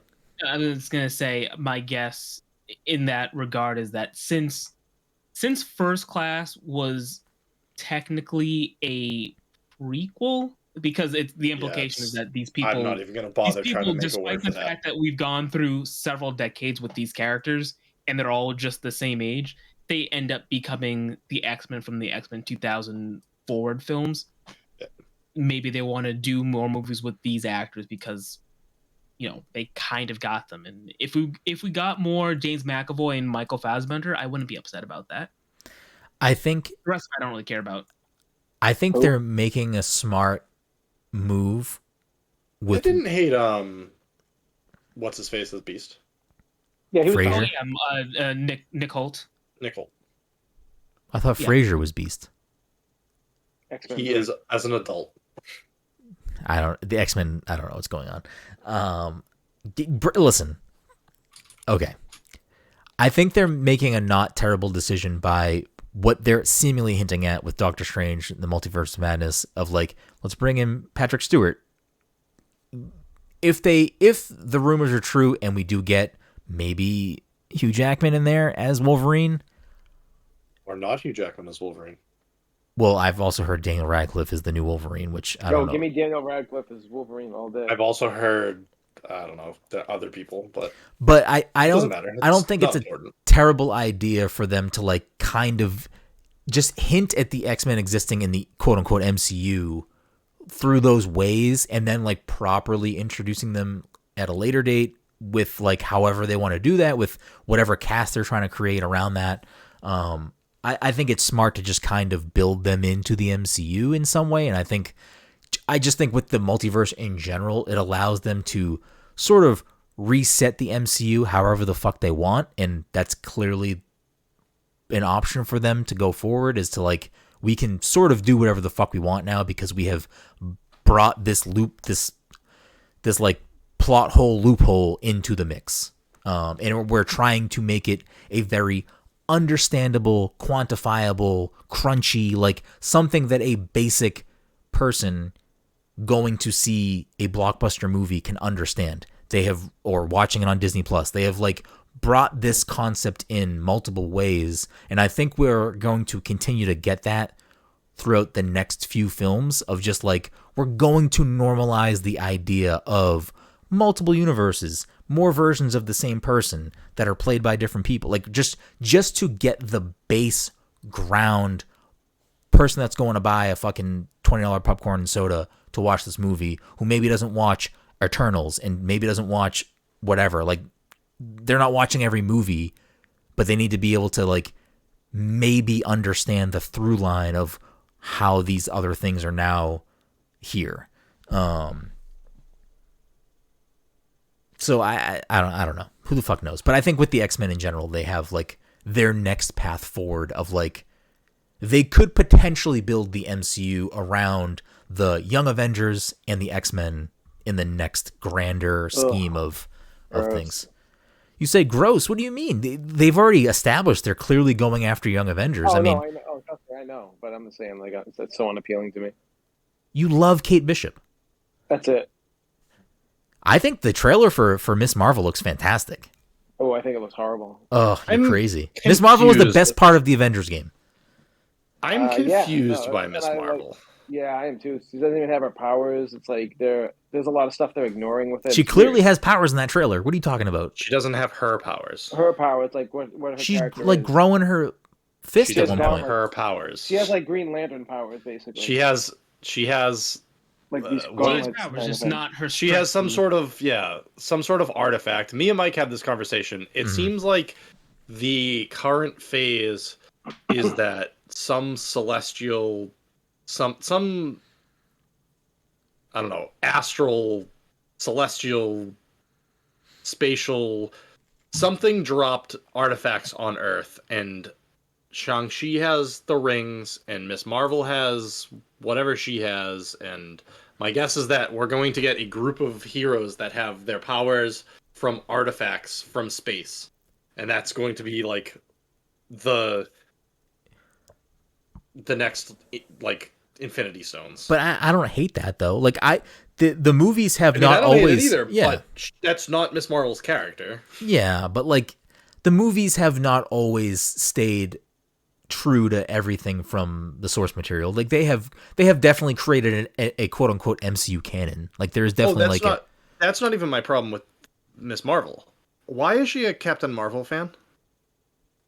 Isn't she like a fan of everyone? Like, doesn't she like love them all? I mean, in the Avengers game, she's a fan of the Avengers, I thought. Yes, but so in the trailer, she's wearing a Captain Marvel outfit. Costume. Yeah.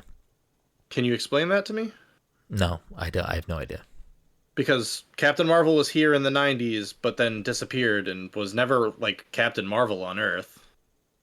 I mean, post-snap, people would know who Captain Marvel is. She showed up in New York. She showed briefly at the end of that fight. And then took back off. Yeah, but the Miss Marvel show takes place post-snap, correct? Yes.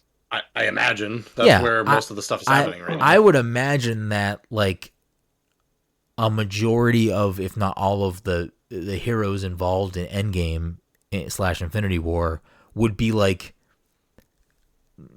maybe celebrity is the wrong word, but I feel like they would be like remembered. And if you're a young person who's into superheroes, who would have seen that battle, like from a public perception? It doesn't need to be said that way. It could still be told by other people. There's also heroes that live in New York. But my question is, why would she be wearing a Captain? So even if she heard of Captain Marvel, why would she be wearing a Captain Marvel costume? How would she know what it looks like? Because we live in a fucking. Tony Stark was recording it on. We live in a society. No, the United States is a fucking consumer fucking driven place. Who saw her costume? I'm not saying that it wouldn't make sense for her to have bought. No, but I'm saying there are people that could get that information and profit off of it. So like, yeah, we're gonna release a fucking line of superhero costumes based on these people, and we'll get it. I don't know. That's the plot hole you want to poke a hole in. Is how does she have a Captain Marvel costume? It's not really because Captain Marvel doesn't. It's weird. Yeah, it's weird because Captain Marvel, as we've seen so far, has had very little presence on Earth, to the point where I don't know why anyone would ever even bother being like, let's slap them on the shirt. I don't know why someone would pick her to. Well, what do we know about Rambo's mom? What, like, in the MCU, was she not speaking highly of her friend? Was that not a thing? Friend who again fucking. We found out that she. All right. Yeah, she. Hold on. I want to just they were pissed because they abandoned. I want to just flat out stop this conversation because we're like debating and speculating on a show that is not out yet. So like, there's no point of the conversation. You said you loved the trailer. I'm just saying, like, I don't hate the trailer. I just don't understand. Just like I loved Spider-Man No Way Home, it doesn't mean that like there aren't things I can disagree or poke holes in. I'm just saying, like, I don't understand what the show, like, the plot of the show doesn't make sense to me right now because I don't understand why she would be a fan of Captain Marvel. I think that it potentially is something that is not going to be answered in the way you want it to, and it's more of like, hey, maybe the public perception is bad about Captain Marvel, so we're going to tie in these other Miss Marvel, Captain Marvel characters and try to fix that conversation. Maybe. I don't fucking know. Never mind. It's not public perception that I'm like worried about. I'm not asking. Captain Marvel doesn't exist on Earth. I mean, she does. When? She shows up briefly in the 90s and has little like interaction with like it doesn't have a costume or clearly. anything. Okay. Clearly, Nick knows about her, but I don't think he's talking about her. There is very, very like. We live in a fucking capitalist world or capitalist country. People are gonna fucking monetize and make everything. One of the fucking movies had Stan Lee selling costumes. What movie was that? I'm not saying anything about no, but what movie was selling that? Costumes. Was that Captain Marvel? What movie was that? What if there was like? What movie was Stan Lee selling costumes? I guarantee they were going to show like footage from like the ship or something. It shows Captain Marvel flying through it and like breaking it and everything. You know, like from Thanos' ship. Yeah, like that happens on Earth. Away. You know what I'm saying? Like they're just gonna throw it away. But who saw that? I don't know. That's my point. Like Todd just said, there could have been someone in the fucking woods out there, and they took a fucking video of it on their phone. That could be the thing. I don't fucking know. I will hate that if that's the explanation. This is such a weird thing to fight about. I was just saying that they were going to use it. Like, I mean, they could use that as propaganda, like showing Captain Marvel. If they like the government wanted to expose people to 100%, 100%, and that's what they could just like, you know, like Steve's gone.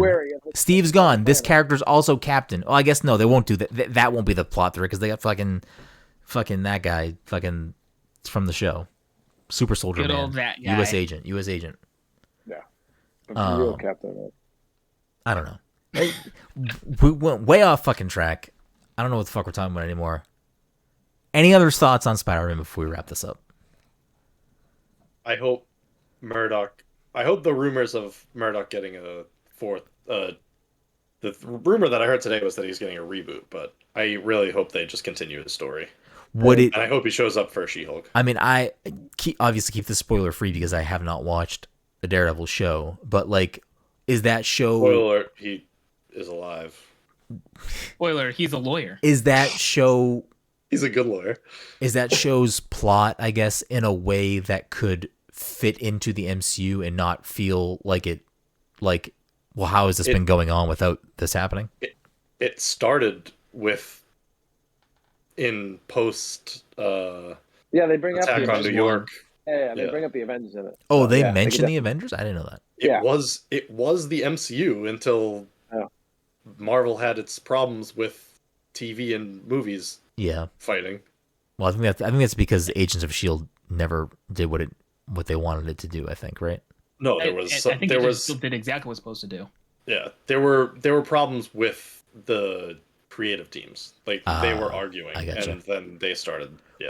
Well, the Kingpin that shows up in Hawkeye is like the same character, right? Like it's the same character or no?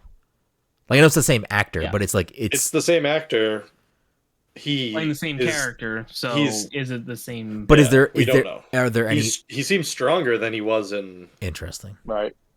I was gonna say, is there any way to like link them as like this is actually the same character or not? Like I didn't know if there's any plot threads from Daredevil that.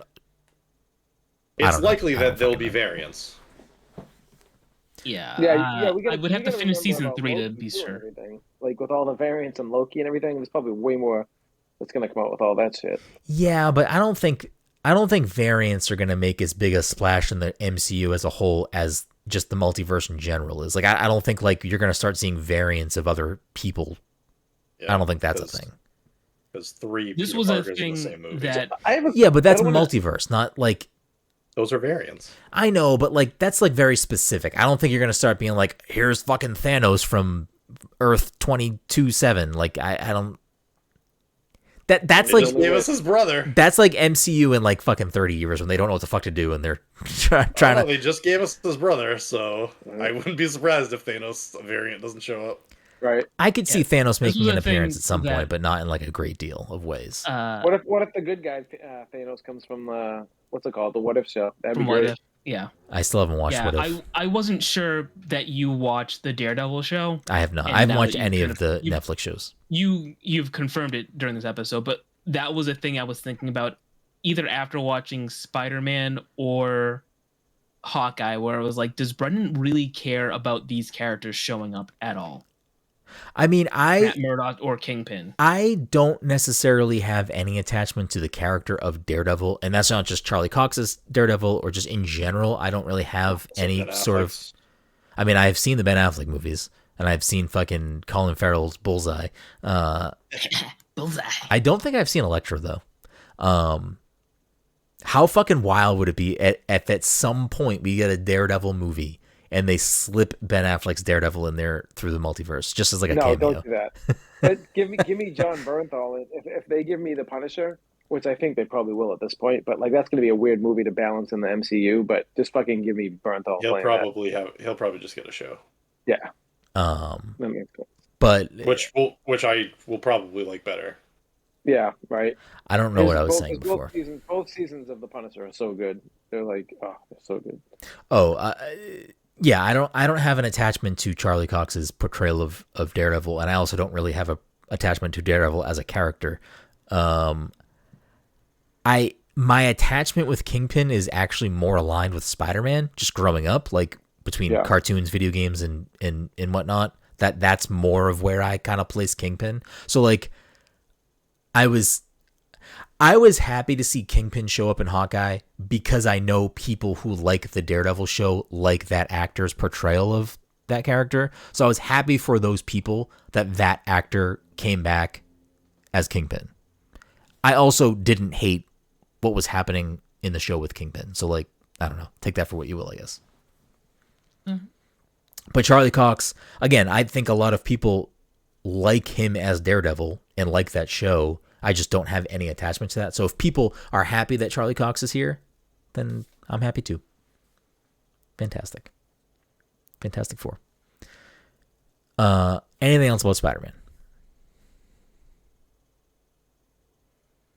No. All right. Dom, the last thing I'll ask is, Jesus, did your opinion of the movie change at all from when you watched it to when you just rewatched it? I didn't completely rewatch it. Okay. I do need to completely rewatch it though. Overall, like we don't have to get into like the real fucking nitty gritty, think too much about it, but like, is this a top 5, top 10 movie for anyone? Probably.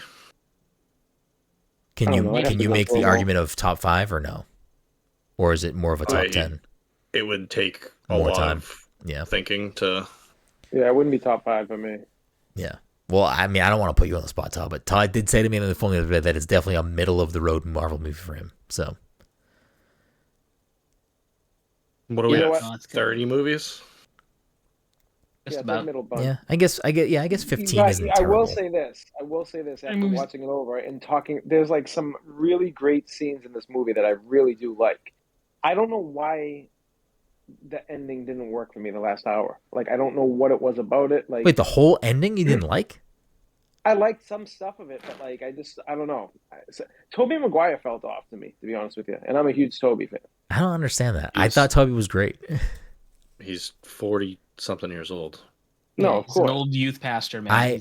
He can't be fucking running around being Spider-Man I think anymore. the biggest pacing problem for me is that, I don't know, unless one of you who has seen, I guess specifically the Andrew Garfield movies or has more of a fondness for the Tobey movies, I feel like they probably could have made this movie work by cutting out half the villains.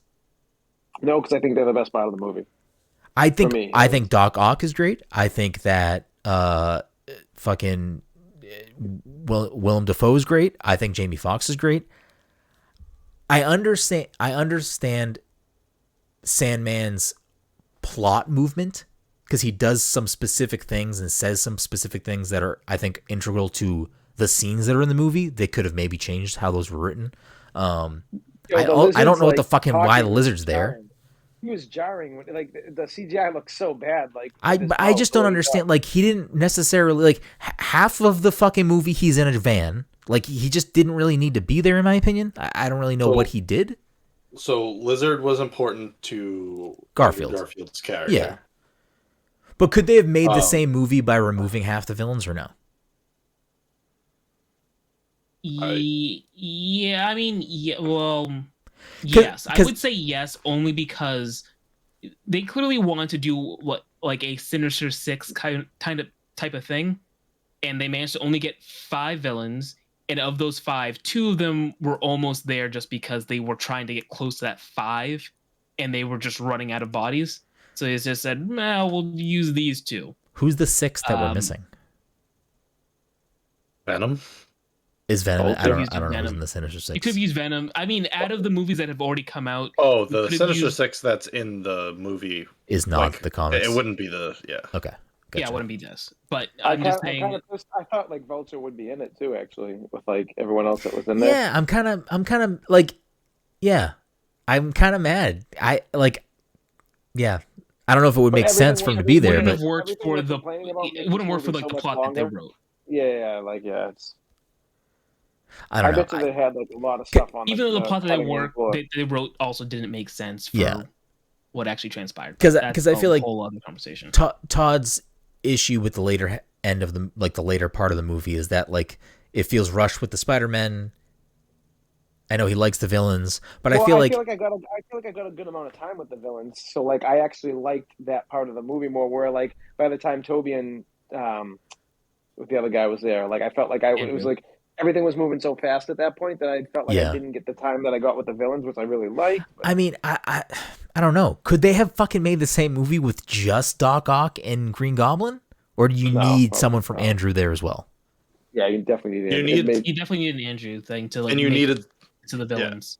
Yeah. And you needed Sandman. Sandman was a neutral. He wasn't a villain to Toby. Really. At first, at the end of his film. Well, he wasn't Wait, Sandman's a Toby? Yeah, he's in. Apparently, I don't remember Spider-Man 3. Is he in Spider-Man 3? Not great. Yeah. It's not. Actually, I will say that's the other. My plan this weekend is to watch all of the other Spider-Man movies. I don't know if I'm gonna actually do it or not, but that's the other thing is that watching Spider-Man 3 shows how much better this movie did at like incorporating a handful of villains. Yeah. Oh, is that what 3 is? Did I never watch 3? I haven't watched 3 in fucking forever. 3 has Green Goblin, Sandman, and James Franco's Venom, and what's his face is Venom. Oh yeah, Topher Grace. Eric Foreman. Yeah. The other, I don't want to keep belaboring this movie because we're getting up to 2 hours and we gotta wrap things up here. But like, come on, wrap is there a thing that makes sense that it pulls all of these characters from specific time points? Like, not just timelines, but like points in time. No, it doesn't make any sense. Okay. It doesn't make any sense. Like I said before, Electro did not know Peter Parker was Spider-Man, so he's no business being there. Doc Ock finds out Peter Parker is Spider-Man like 5 minutes before he dies. So, okay, you. Well, I feel like they kind of explain him though, because he, like, the last thing he remembers is right before he dies, right? Yeah. So he would know who Peter is. Wasn't it all of them remembered right before they died? Oh, except Sandman. My point is that, like, curing Doc Ock does not save him from his fate, because he's going to end up going back. It's like, oh, I have to stop this fucking reactor from destroying the city. I'm going to sacrifice myself to do it. So, like, curing him doesn't help anybody. Lizard was cured by the end of his film. Like, he was in jail as a human. So what? That doesn't make any sense either. Sandman did not die, and also he was like chill with Peter Parker at the end of his film. He's like, you know, we had our disagreements, but like, I'm sorry about things that happened, and Peter was sorry about things that happened, and he just like blows away in the wind as sand. So he doesn't make any sense. The only person that you might reasonably save, I think, is Goblin. You can make an argument you could reasonably save Electro too. It just doesn't make sense that he's there. Yeah, I guess that's true too. If you could make a case that because Max was just like if you could make a case that Electro found out that Peter Parker was Spider-Man, and it happened before the last fight. You know what? You know what probably makes sense? Electricity is a multiversal energy. Yeah, and electricity knew that. The electricity knew that Peter was. Yeah. There it is. There it is. We solved it. We wrapped it up. Sony, pay us. Wait, does Jamie Foxx in the Andrew Garfield movies, he never knows who Peter Parker is? No. Huh. How bizarre. Which is again why he was like, "Oh, I thought you'd be like you were saving people in Brooklyn. I thought you were a black guy." It doesn't make any fucking sense, because the whole plot thread is people are coming here for you. Like, people are coming here for Peter. Yes. Yeah. There's also a fucking lot of bodies in the sky at the end of the movie when he says these people are coming here for you. Like, yeah. Huh? I guess the implication that there are like other variants besides of Peter. the two Spider-Men that showed up, there were other Spider-Men who dealt with villains. I guess you can make the unspoken leap that, like, because Doctor Strange cast this spell that, like, is clearly fucking with things on a very multiversal level, that, like, other versions of not Static Shock. What the fuck is his name? Static Shock. No, what is his name? For sure, Static Shock. Thunderbolt. What is Peter Black Parker? Lightning? Oh my god, what is his name? The Flippy. Not what is happening, Mike? What is his name? I don't know who we're talking. Jamie Foxx. Do not know. Jamie Foxx. Electro. Wow, Static Shock. Because so, like, maybe you can make the leap that, like, other Electros in other universes know who Peter is. That, like, when this spell got cast, and maybe, like, other things entered his brain or something. Sure, why not? I don't know. It still makes no sense, because also the villains come before the other Spider-Men do, which I guess would make sense if they're looking for Peter and they're just looking for this specific Peter. I don't know how you got that. I think it's implied that the other they all came at the same time. Yeah, and we're looking for that universe's Peter. They just didn't know where to find it for some reason. So when Ned finds the other two Peters, they're already in our timeline. Yes. Yeah, he's just pulling them in a portal. Andrew specifically says, "I saw you on the news." And Toby, he said that he's like, "You okay. been here for a while." No, you're right. Okay. Yeah, okay. They said they were looking. It's also probable. I mean, it's a thread that they could use later on, that there are other Peter Parkers that showed up on Earth at that time that just weren't in New York for whatever reason, or like You know what I mean? You could easily say that, like, I don't know, some the San Francisco version of Peter Parker ended up in San Francisco and was looking for Eddie Brock or whatever. You know what I mean? I don't know. I don't know why they put fucking Eddie Brock in San Francisco still. So wait, because we've done New York. That bar that he's in is in California. Like they make a mention of that? No. The Venom movies take place there. The bar that Eddie Brock's in is in the islands. That's what I figured, just because of the way that the scene was set up. Spoilers for the Venom 2: Let There Be Carnage, starring Tom Hardy and Woody Harrelson in Woody Harrelson's wig. So at the end of that film, Eddie Brock is like, I'm gonna go on vacation. And he goes to the islands or whatever, and he's like hanging out in a hotel room. And Venom, the symbiote, says, "Oh, all the things tasty. I know would blow your little mind." And he does say "tasty" a couple times. He's like, "It would blow your little mind if I even showed you like a fraction of it." It's like, "All right, go ahead, show me." And then, unrelated to that happening, a bright yellow light is seen in the distance, and Eddie's like, "Did you do that?" And Venom's like, "I didn't fucking do that. I don't know what's going on." And then that's when you see J. Jonah Jameson on the television going, "Spider-Man's a menace. Fucking Peter Parker. I hate that kid." And Venom's like, "Oh, I hate that guy too." And he licks the TV screen because that's what you do when you hate somebody. You lick the television. Is J.K. Simmons outside of that scene exist in Eddie Brock? No. The implication is that Eddie Brock was transported into the MCU right before that happened. So you see the bright light, things around the room change, and then the television starts showing J. Jonah Jameson. And that was one thing I kind of want to see in the film. I wanted to see Tobey Maguire address the fact, like, hey, that guy hates me too. Yeah. There you go. All right, we need to just fucking stop. We just need to. We can do another Marvel episode soon where we just talk about Marvel. I'm totally fine with that. I love talking about Marvel, but we're at 2 hours. Everyone has things they need to do and people they need to look after. But before we wrap that up, we will do a very quick what's in the box. Mm-hmm. This current scoreboard is Dom with 13 points, Todd with 11, Mike with 10, plus that one Tomodachi point that we don't count. I have 2 stumps. Friend of the programs, Odell Harmon Jr. has 1, and Kenneth Shepard has 2. For those of you who don't know, I pull 3 games off my shelf. We read the back of the box. The first person to guess that game gets the point for the week. The first game, what's in the box? Spider-Man PS4. Wow. No. But honestly, Mike, I thought about pulling it. So like you literally could have just fucking sniped a point, and that I don't know. Going forward, if that happens, because that's how the Max Payne point worked. That's how the Tomodachi Life point worked. Are we counting that if it happens again, or no? Yeah, I don't know. Not being so predictable, we won't guess it ahead of time. I mean, you think I'm being predictable. Mike guessed the point. Guessed again, and he got it wrong.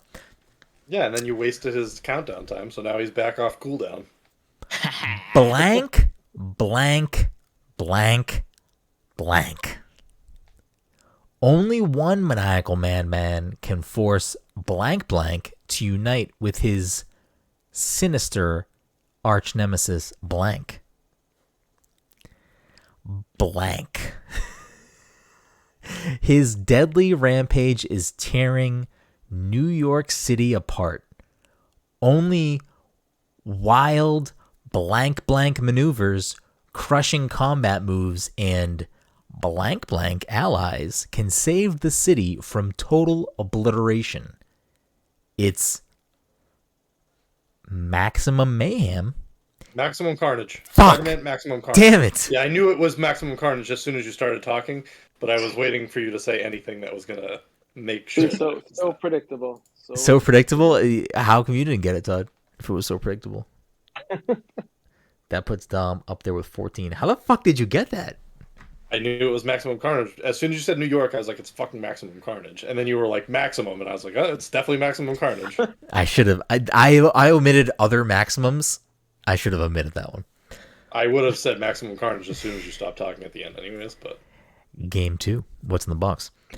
Assemble your dream team. You do need the full title of this game.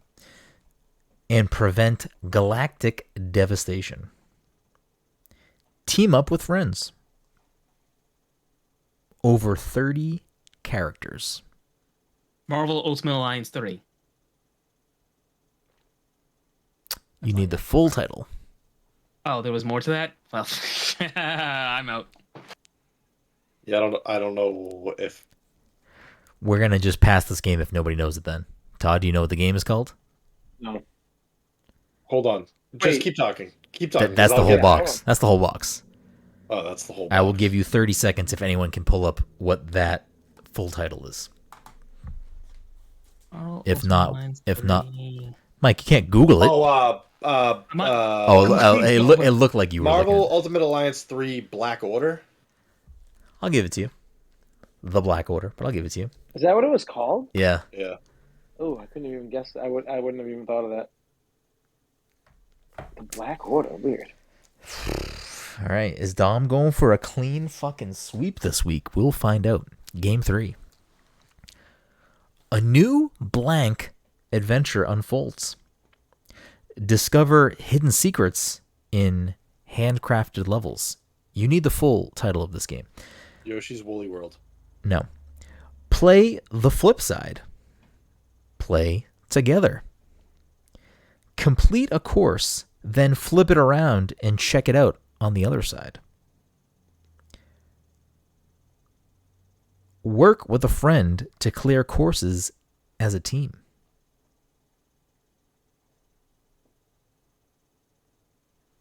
Hit a target. Unfurl a bridge. Feeling stuck? Yoshi's Island Crafted World? Dom gets the first clean sweep of the fucking, not only the year, not only the season, but of all time. Damn. Dom really just came in and said, I'm taking this crown and running with it. That leaves us for the week with Dom at 16, Todd at 11, Mike at 10. Y'all gonna have to fucking step your shit up if you want to catch Dom. Yeah, if you keep on going Nintendo games, I'll never get any of these. Like anything Nintendo. We all own this game. I know, and I would have never fucking told you the name of that. I would have been like, it's Ultimate Maximum Carnage is a Sega Genesis Super Nintendo game. I actually, when he started saying the third one, I was like, he's definitely picked Marvel vs. Capcom. So I initially wasn't going to pick any Spider-Man games today because I thought it would be too on the nose. And then when it got to the point where we weren't talking about Spider-Man for like 50 minutes, I was like, I'm definitely going to change the games I picked. And then we ended up talking for another fucking hour. Anyways, Thank you all so much for listening to the Past Control podcast. Leave us a review, follow us on social media, share the podcast with a friend, tip us, subscribe to us, buy clothes, do all the fucking things. We love you. www.pastcontroller.io. You can find me at bgroom. You can find Mike at _Michaelpath, Todd at Toddy_by_nature. You can find Todd. You can find Dom at PTC_One Little Spark. And we love you so much. Until next time.